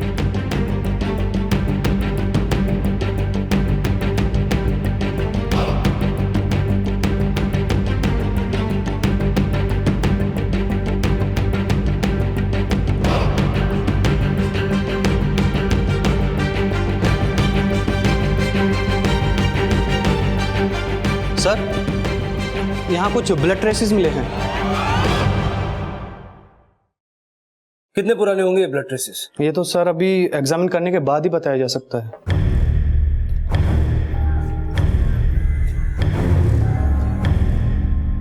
सर जो ब्लड ट्रेसेस रुपेश के घर से मिले थे वो रुपेश के ब्लड से मैच नहीं करते, लेकिन मैंने सत्यभामा के हेल्थ सर्टिफिकेट को चेक किया तो पता चला कि वो ब्लड ट्रेसेस सत्यभामा के ब्लड ग्रुप से मैच करते हैं। कितने पुराने blood traces? Sir exact date तो बताया नहीं जा सकता, लेकिन फोरेंसिक टीम के मुताबिक करीब 20 से 25 दिन पहले इस ब्लड को साफ किया गया।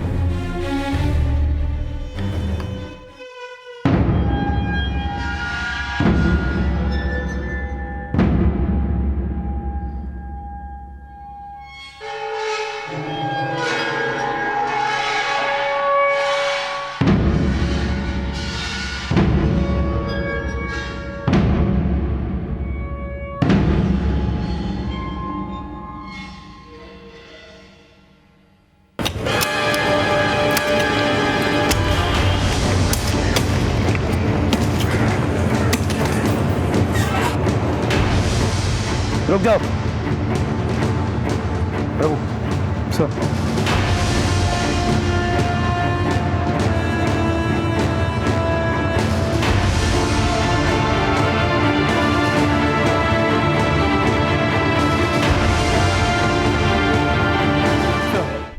डीएनए टेस्ट से ये साफ हो गया है कि बॉडी सत्यभामा की ही थी, पर पोस्टमार्टम रिपोर्ट के मुताबिक हत्या का समय 2 सितंबर की रात करीब 11:15 बजे का था। अगर रात 11:15 बजे सत्यभामा का मर्डर हो गया तो फिर ये कौन है जो रात 11:15 से सुबह 6 बजे तक मुंबई से वडोदरा सत्यभामा की गाड़ी और फोन लेकर पहुंची? नहीं, मैंने किसी का मर्डर नहीं किया। तुमने सिर्फ सत्यभामा का ही मर्डर नहीं किया, अपने पापा के साथ मिलकर रुपेश को भी फांसी लटका दिया, क्योंकि वीडियो अपलोड होने के बाद अगर रुपेश पकड़ा जाता तो तुम्हारे सत्यभामा के मर्डर की कहानी भी सामने आ जाती। सर आप बेकार में शक कर रहे हैं, हमने ऐसा कुछ नहीं किया है। इस केस में पुलिस की थ्योरी बार बार बदल रही थी और क्राइम इतनी प्लानिंग के साथ किया गया था कि अपराधी के खिलाफ सबूत जुटाने में पुलिस को खासी दिक्कत का सामना करना पड़ रहा था। पर फिर एक ऐसा बारीक सुराग मिला जिसने इस केस को सही दिशा दे दी।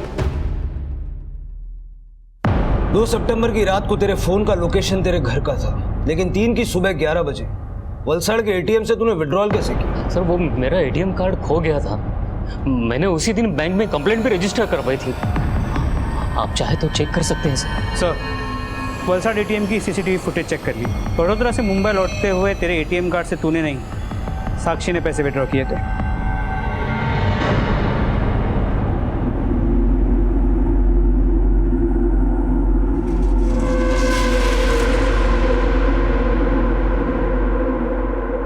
सत्यभामा जोंक की तरह चिपट गई थी मुझसे। मैंने साक्षी के साथ सगाई की तो उससे बर्दाश्त नहीं हुआ और खिनौना बेतरा चल के मुझे ब्लैकमेल करना शुरू कर दिया। अरे ये तुम मुझे ब्लैकमेल कर रही हो?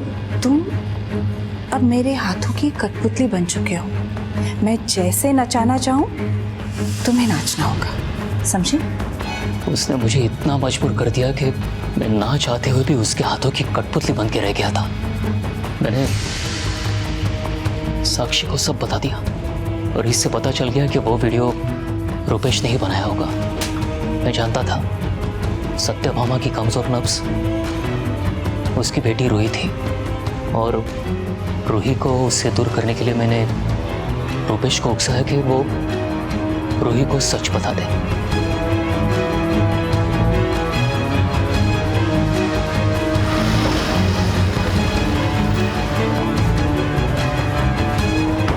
मैं जानता था सत्यभामा अपना गुस्सा रुपेश पे उतारने जरूर आएगी।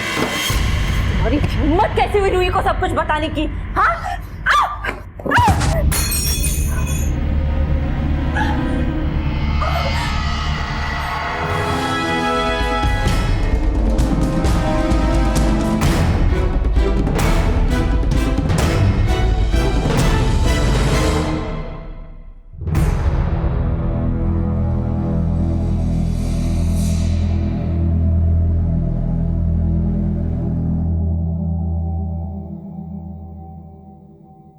इंसान का एक गलत फैसला एक पल में उसकी जिंदगी तबाह कर सकता है। माना कि इस गलती की शुरुआत सत्यभामा ने की, लेकिन रुपेश, आकाश, साक्षी सब अपनी मजबूरियों को अपराध के रंग में रंगते चले गए। इसलिए बेहद जरूरी है कि कोई भी फैसला लेने से पहले हम एक बार ये जरूर सोचें कि जिन बीते हुए दिनों का हिसाब बराबर करने के लिए हम अपने आज को गवा रहे हैं, आने वाले कल में सिर्फ उसका परिणाम ही हासिल होगा, जिसे बदलने की जरा सी भी गुंजाइश बाकी नहीं होगी।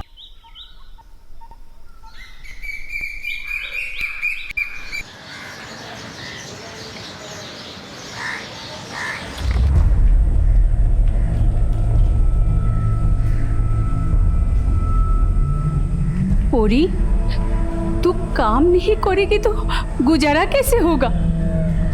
तेरे भाई की पढ़ाई कैसे होगी? बोल तू ही।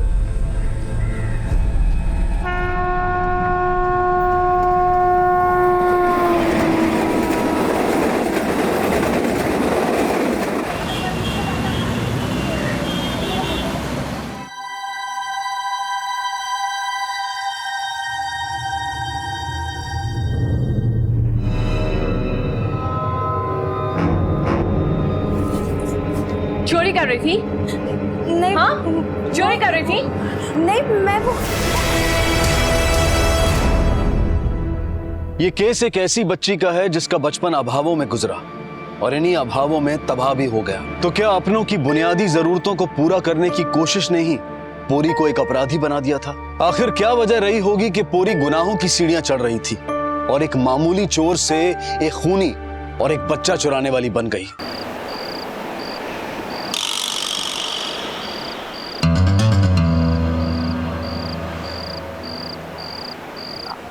आंचल भवन 7 बंगला।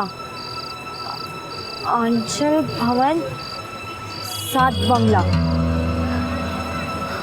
आंचल भवन।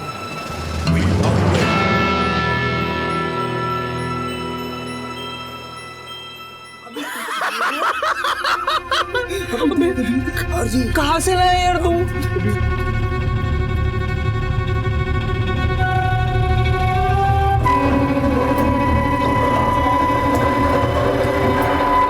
कितना खिलखिला जाता है ये बाहर आकर। वैसे धूप भी जरूरी है बच्चे के लिए, रोज लेके आया करो। कहाँ धूप, मुंबई के मौसम का कोई भरोसा नहीं, कभी भी बारिश हो जाती है। और वैसे भी मैं इसे रोज रोज बाहर नहीं निकालूंगी, नजर लग जाती है। अरे सोनू, सोनू झगड़ा मत करो। अरे सोनू, अरे रुको।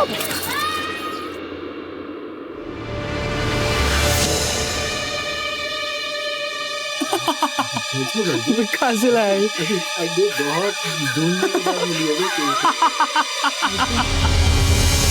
आर्या, आर्या, आर्या, आर्या, वॉचमैन आर्या को देखा। वो ट्रॉली में था क्या?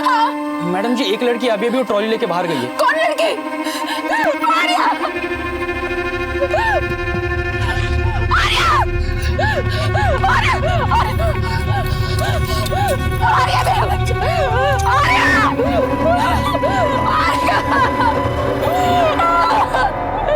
आर्या। आपको पता है कौन थी वो लड़की जो आपका बच्चा चुरा के भागी है? नहीं मैडम, मुझे नहीं पता। अग्निहोत्री जी के ड्राइवर ने उसे देखा था।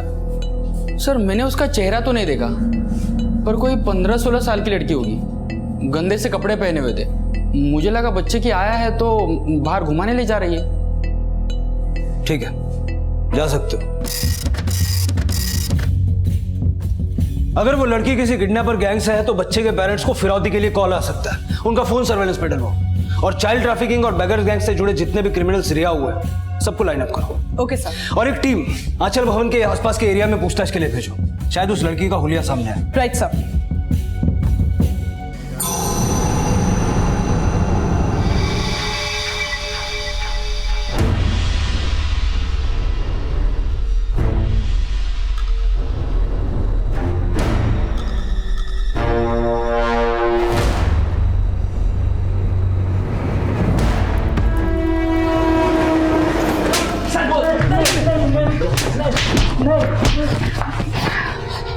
क्यों अपनी अस्थि पंजर तुड़वाना चाहते हो तुम लोग? बोलते क्यों नहीं हो? कौन शामिल है इस किडनैपिंग में? अरे शपथ मैडम, मुझे कुछ पता नहीं है औरत कौन है और उसने बच्चा क्यों चुराया, मुझे बिल्कुल पता नहीं है मैडम, मुझे छोड़ दो मैडम। सर, जो हिस्ट्री शीटर से सबको तोड़ा, लेकिन सर किसी को कुछ नहीं पता। तो फिर वो लड़की थी कौन और बच्चे को क्यों किडनैप करके गई? सर आंचल भवन के पास वाले एक पान वाले का कहना है कि 15-16 साल की लड़की ने आज ही उससे आंचल भवन का पता पूछा था। वो पान वाला लड़की का स्केच बनवा सकता है? सर, उसे उसका चेहरा ठीक से याद तो नहीं है, लेकिन उसका कहना है कि अगर उस लड़की को दोबारा देखेगा तो जरूर पहचान लेगा। सर, पान वाले के हिसाब से ये लड़की 15-16 साल की थी और इसने भी मैले कपड़े पहने थे। सर, सेम डिस्क्रिप्शन उस ड्राइवर ने दिया था। मतलब दोनों लड़कियां एक ही हैं और वो आंचल भवन का पता पूछ रही थी। इसका मतलब वो जानती थी कि उसे बच्चा कहां से उठाना।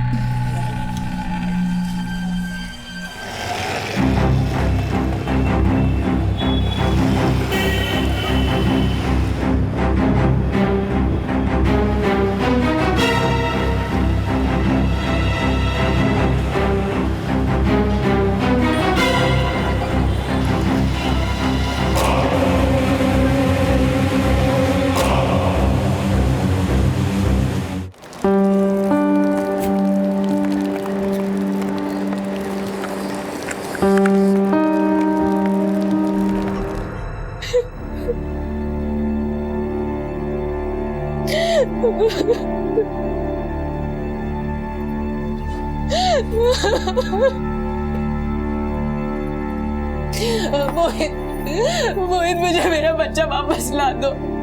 मैं उसके बिना मर जाऊंगी, मैं मर जाऊंगी, मैं जी नहीं पाऊंगी। मोहित प्लीज, मुझे मेरा आर्या वापस ला दो, मैं मर जाऊंगी। अच्छी जगह ढूंढ लगे हैं फिंगर बोलो।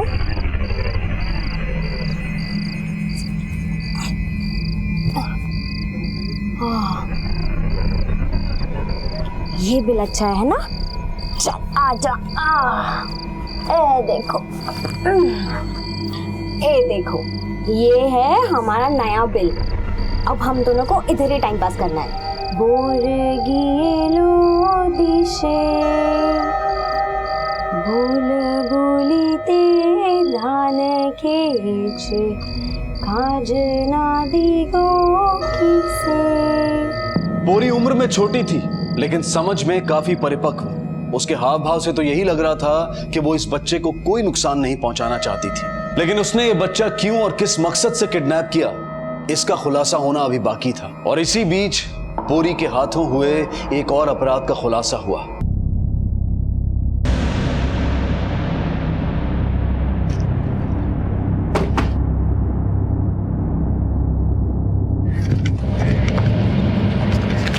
सर इसी ने बॉडी देखी थी पहले। अच्छा, बॉडी कब देखी? सर आज सुबह जब मैं इधर से गुजर रहा था तब। शायद इसी पत्थर से उसे मारा गया है। बॉडी टर्न करो। सर आर्य 2 दिन से लापता है और अब तक आप कुछ पता नहीं लगा पाए। 3 महीने का छोटा सा बच्चा है सर, हर 4 घंटे में दूध पिलाना होता है। देखिए, मैं आपकी और बच्चे की तकलीफ समझता हूँ, लेकिन अब तक कोई ऐसा सुराग हाथ नहीं लगा जिससे हम उस लड़की तक पहुंच सके। हाँ, लेकिन पूछताछ से यह सामने आया है कि वो लड़की आपकी सोसाइटी में पर्पस ले आई थी बच्चा चुराने।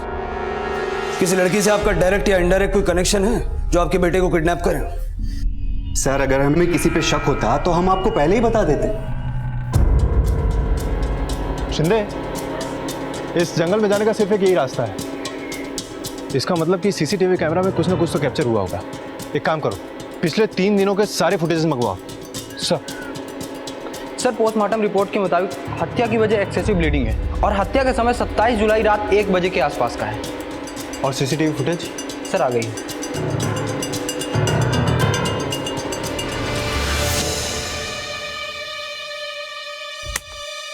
कि लड़की इतनी रात में? फॉरेंसिक रिपोर्ट के मुताबिक ये तो हत्या के बाद की फुटेज है। शिंदे, यहाँ पर 2 बातें हो सकती हैं।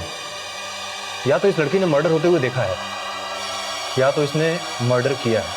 एक काम करो, इस लड़की की तस्वीर सारे थानों में सर्कुलेट करो और पता लगाओ कि ये लड़की कौन है। लेकिन मैं तुम्हारे लिए दूध कहाँ से लाऊं?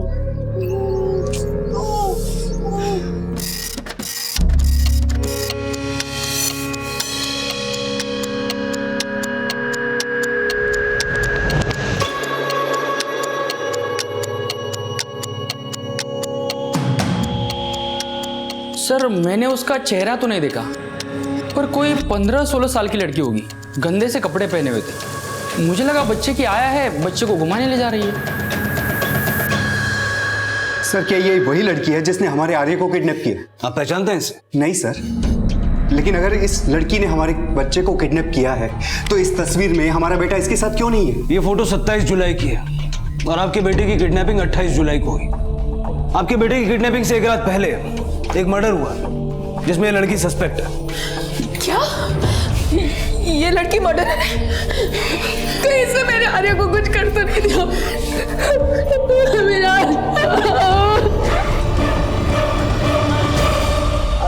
दादा,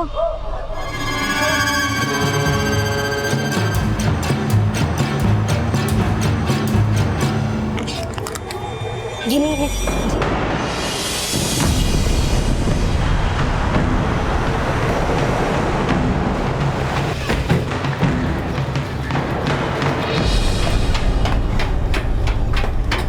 देखिए सालवे जी, ये सच है कि अब आपका बेटा इस दुनिया में नहीं है।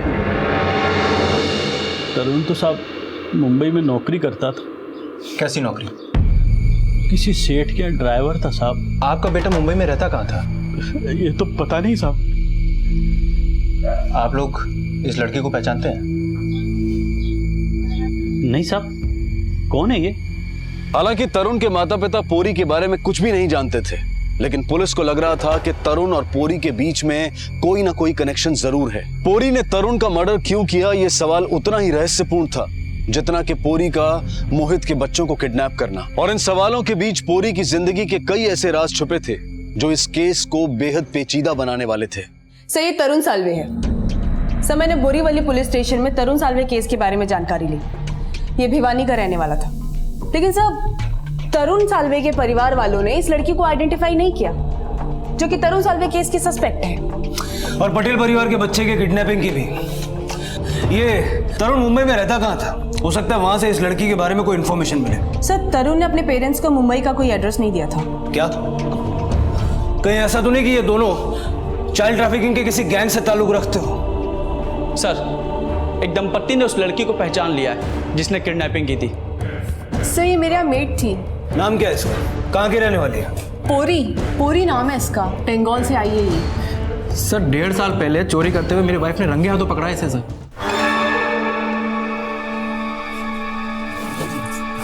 चोरी कर रही थी? नहीं। हाँ, चोरी कर रही थी। सर बहुत चालाक लड़की थी, तुरंत रफू चक्कर हो गई। इसको काम पे किसी एजेंसी के थ्रू रखा था या? एजेंसी के थ्रू ही रखा था सर। एक राकेश रॉय नाम का आदमी, वो चलाता है इस एजेंसी को। साहब, हमारा लगाया हुआ कोई भी नौकर ऐसा नहीं किया जैसा पोरी ने किया। पोरी ने तुम्हारी एजेंसी से कांटेक्ट कैसे किया? सर, पोरी हमारा गांव का है। हमारा बंधु बोला बहुत जरूरतमंद है, हमको उस पर तरस आ गया। अब वो कहाँ है? हमको नहीं मालूम साहब, हमने उसको बोल दिया हम उसे कोई काम नहीं दिलवाएगा। इसे पहचानते हो?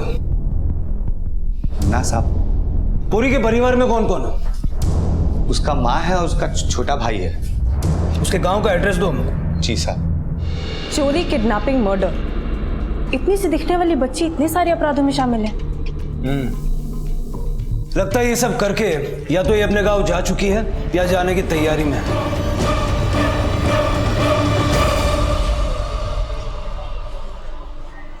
₹30।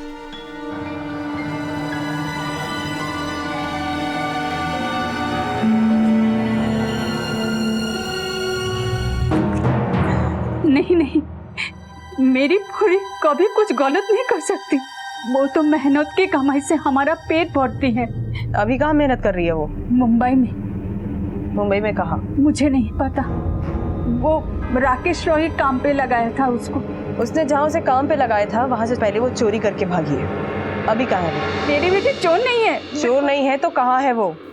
वही मैं आपसे पूछ रही हूँ। कोई फोन, कोई पता, कुछ तो जानती होंगी आप उसके बारे में। हाँ, 1 महीना पहले पास के घर में फोन आया था उसका। क्या बोल रही थी? ज्यादा कुछ नहीं, बस हलचल की बात हुई और हाँ, पूछा था पैसा मिल गया क्या, बस और कुछ नहीं। कितना पैसा भेजती थी वो? 5000 रुपये हर महीने मेरे खाते में आ जाता। इसको जानती है? नहीं। कौन है ये? इसका मर्डर किया उसने और एक बच्चा भी चुराया।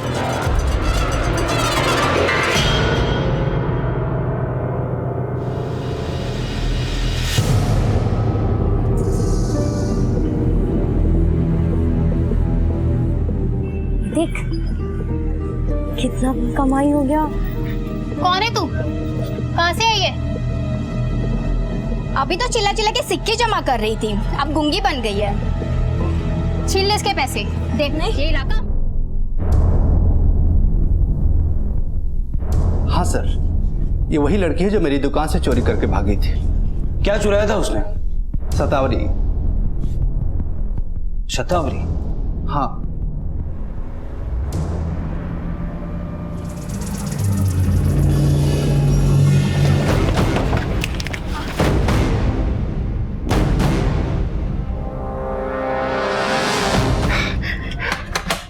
मालिनी, मालिनी, मालिनी, हमारा बेटा आर्य, हमारा बेटा आर्य मिल गया। मोहित और मालिनी को उनका बच्चा तो मिल गया, लेकिन पोरी ने इस बच्चे को क्यों चुराया था, इस सवाल का जवाब पुलिस को अभी तक नहीं मिल पाया था, क्योंकि पोरी अपनी जान जोखिम में डालकर फरार हो गई थी। लेकिन अब जो कुछ भी सामने आने वाला था वो इस केस को एक ऐसे आयाम पर ले जाने वाला था जो बचपन और इंसानियत दोनों की हदों से परे था। अगर पोरी भीख मांग रही थी तो क्या ये बच्चा उसने सिर्फ भीख मांगने के लिए चुराया? और हर महीने अपनी माँ के अकाउंट में 5000 रुपए वो कहां से कमा के जमा करती थी? अगर उसने तरुण का वाकई मर्डर किया है तो क्यों? और उसके बाद खुलेआम बिना किसी डर के वो भीख क्यों मांग रही थी? सर, मुझे ये भी समझ में नहीं आ रहा है कि उसे शतावरी क्यों चुराया। सर, शतावरी औरतें प्रेगनेंसी के बाद ब्रेस्ट मिल्क का वॉल्यूम बढ़ाने के लिए लेती हैं। साहब, वो बच्चे को हाथ भी नहीं लगाने दे रही थी, कह रही थी कि वो उसका बच्चा है। उसका बच्चा? मैडम, मैंने देखा वो बच्चे को अपनी छाती पे भी लगा रही थी। तुम्हारा मतलब वो बच्चे को दूध पिला रही थी? शायद, वरना वो नौटंकी भी कर सकती है, क्या पता। आर्य मेरा और मालिनी का बेटा है। इस फाइल में आर्य का बर्थ सर्टिफिकेट और मालिनी के डिलीवरी रिपोर्ट्स हैं। आप कुछ भी बोल रहे हैं। देखिए, ज्यादा तैश में मत आइए। हम ये सवाल आपसे इसलिए पूछ रहे हैं क्योंकि पूरी को आर्य को दूध पिलाते हुए देखा गया था। तो मुझे क्या पता उसे कौन सा दौरा पड़ा जो ये हरकत कर रही थी।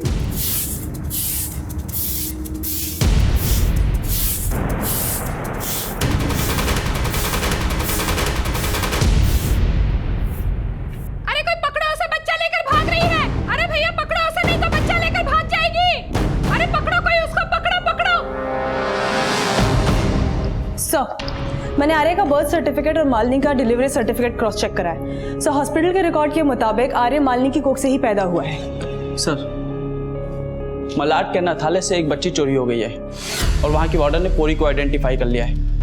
पोरी वो लड़की है जिसने बच्ची चोरी की है। सर, कहीं ऐसा तो नहीं है लड़की पागल है या फिर किसी मेंटल ट्रॉमा में है? क्या पता इसने अपना बच्चा सच में खो दिया है और अभी कंफ्यूज्ड है। हो सकता है कि ये कंफ्यूज्ड हो या फिर शातिर। इस लड़की को समझने के लिए हमें इसके अतीत को अच्छे से खंगालना होगा। शिल्पा। Yes sir. पता करो हर महीने अपनी माँ के अकाउंट में 5,000 ये कहां से लाके जमा करती है। Okay sir.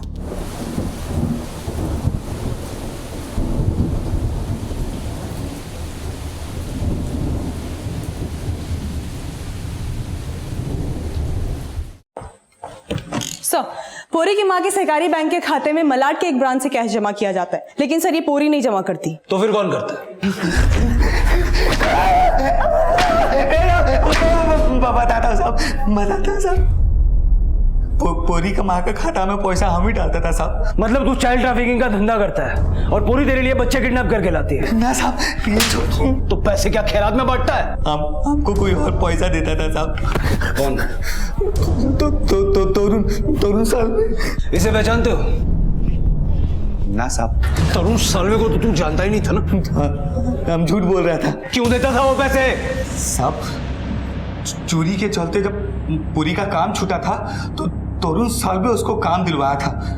यही दोनों मिलकर कुछ खिचड़ी पका रहा था साहब। तरुण साल्वे के मर्डर में तेरा क्या हाथ है? हमारा कोई हाथ नहीं है साहब। तू तरुण को जानता था, ये बात हमसे पहले क्यों छुपाई? तो तरुण साल्वे हमको 8,000 रुपये महीना देता था। हम पूरी का माँ का खाता में खाली 5,000 रुपये डालता था, इसलिए झूठ बोला। कहाँ से लाती थी पूरी 8,000 रुपये? हाँ, हमको नहीं मालूम साहब। इसके अलावा हमको कुछ नहीं मालूम, भगवान कसम साहब। ये तरुण रहता कहाँ था?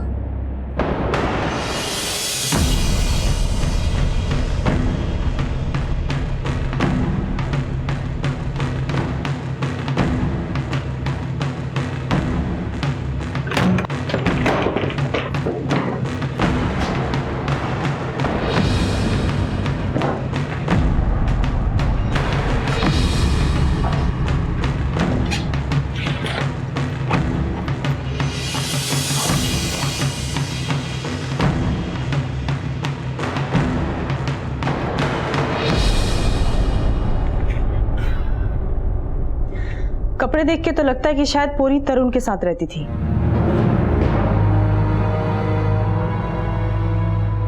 सर, मैंने तरुण का नंबर क्रॉस वेरीफाई कराया है। सर, पिछले 3 महीने तक वो एक नंबर, इस नंबर पे सर लगातार टच में था, जिसपे वो पिछले 1 साल से बातचीत भी कर रहा है सर। फिर सर, जब मैंने इस नंबर को क्रॉस वेरीफाई कराया तो पता चला कि ये नंबर मोहित पटेल के नाम पे रजिस्टर्ड है, जो पिछले 3 महीने से बंद है। मतलब मालिनी की प्रेगनेंसी के दौरान तरुण और मोहित दोनों के बीच लगातार बातचीत होती थी, जो कि डिलीवरी के बाद तुरंत रुक गई। सर, वो मेरा पुराना नंबर था। 1 साल पहले मेरा फोन खो गया था। मुझे नहीं पता कि मेरे फोन से कोई कॉल कर रहा था। उस नंबर से तेरी बीवी को भी फोन जाते थे? सर, वो मैंने कुछ नहीं किया। पहले ये बता, आर्य किसका बच्चा है? तोड़ते रहो इसको जब तक ये ना बताए। मोहित और मालिनी के रिश्तेदारों से पता करो, क्या मालिनी वाकई प्रेग्नेंट थी या उसने हॉस्पिटल के साथ मिलकर कोई धांधली की है? सर, हम जो सोच रहे हैं अगर वो वाकई सच है तो ये समझ में नहीं आ रहा है कि पूरी ने अनाथालय से दूसरा बच्चा क्यों उठाया, और सर ये तरुण साल्वे का मर्डर किसने किया? शिल्पा, इन सब सवालों के जवाब तो तभी मिलेंगे जब ये पूरी हमारे हाथ लगेगी। सर, मैंने मालिनी और मोहित के रिश्तेदारों से बात की तो उसके रिश्तेदारों ने बताया कि उन्हें मालिनी की प्रेगनेंसी के बारे में आर्य के पैदा होने के बाद पता चला। मतलब हमारा शक सही निकला? Yes sir. और सर ये शक एक और बात से पुख्ता होती है कि मालिनी को ये बच्चा शादी के 7 साल बाद पैदा हुआ। एक नाबालिग लड़की के मां होने का यह खुलासा हैरत से भरा हुआ था, लेकिन अगर वो सच में उस बच्चे की मां थी तो फिर उसने अनाथालय से दूसरा बच्चा क्यों चुराया? कहीं पोरी दिमागी रूप से बीमार तो नहीं थी? ये क्या है? कौन है वहाँ? ए कहाँ भाग रही मेरा मत? ए लड़की मेरा पूजा का सामान लेके कहाँ भाग रही है? अरे मेरा गंगा जल, अरे मेरा नारियल।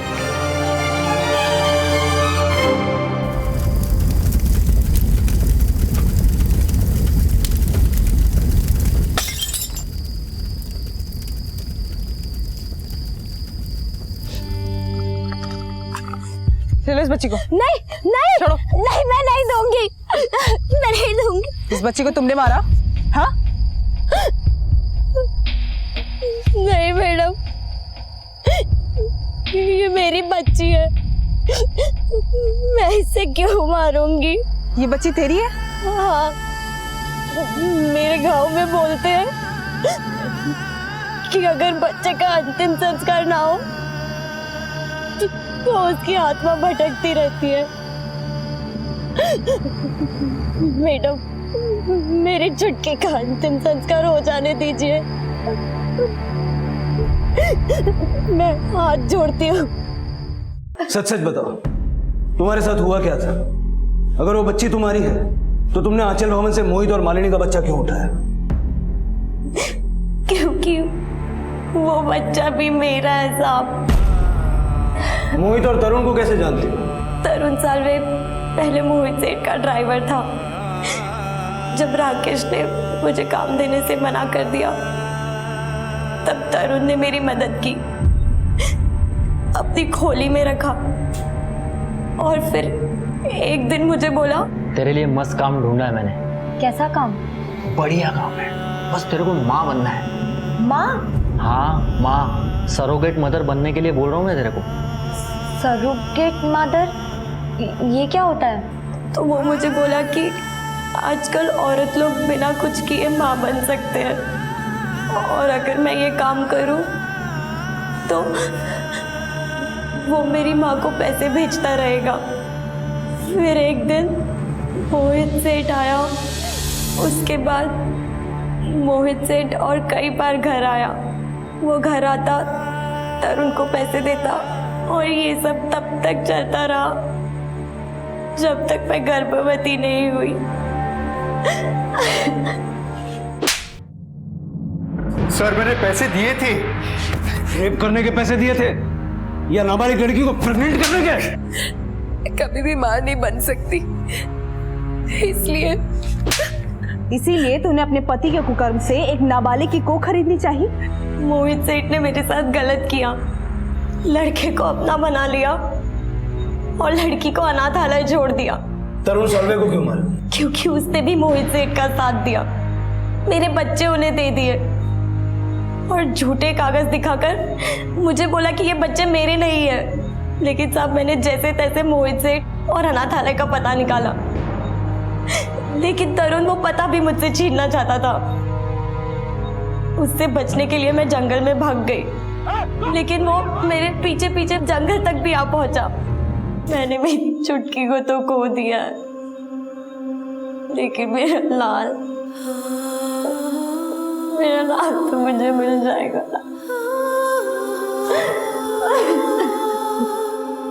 अपना और अपने परिवार का पेट भरने के लिए पूरी जो संघर्ष कर रही थी, उस संघर्ष में पूरी जैसे न जाने कितने बच्चे अपने परिवार से दूर दर-बदर की ठोकरें खा रहे हैं। लेकिन किसी की भूख और प्यास का इतना सस्ता सौदा कोई कैसे कर सकता है कि पहले एक नाबालिग को अपनी हवस का शिकार बनाए और फिर उसकी कोख से अपना कुल दीपक पैदा करवाने की सोचे। अब मैं अनूप सोनी आपसे विदा लेता हूं, फिर मुलाकात होगी अगले एपिसोड में एक और चौंका देने वाले केस के साथ। तब तक अपना और अपने परिवार का ख्याल रखें और देखते रहें क्राइम पेट्रोल डायल 100।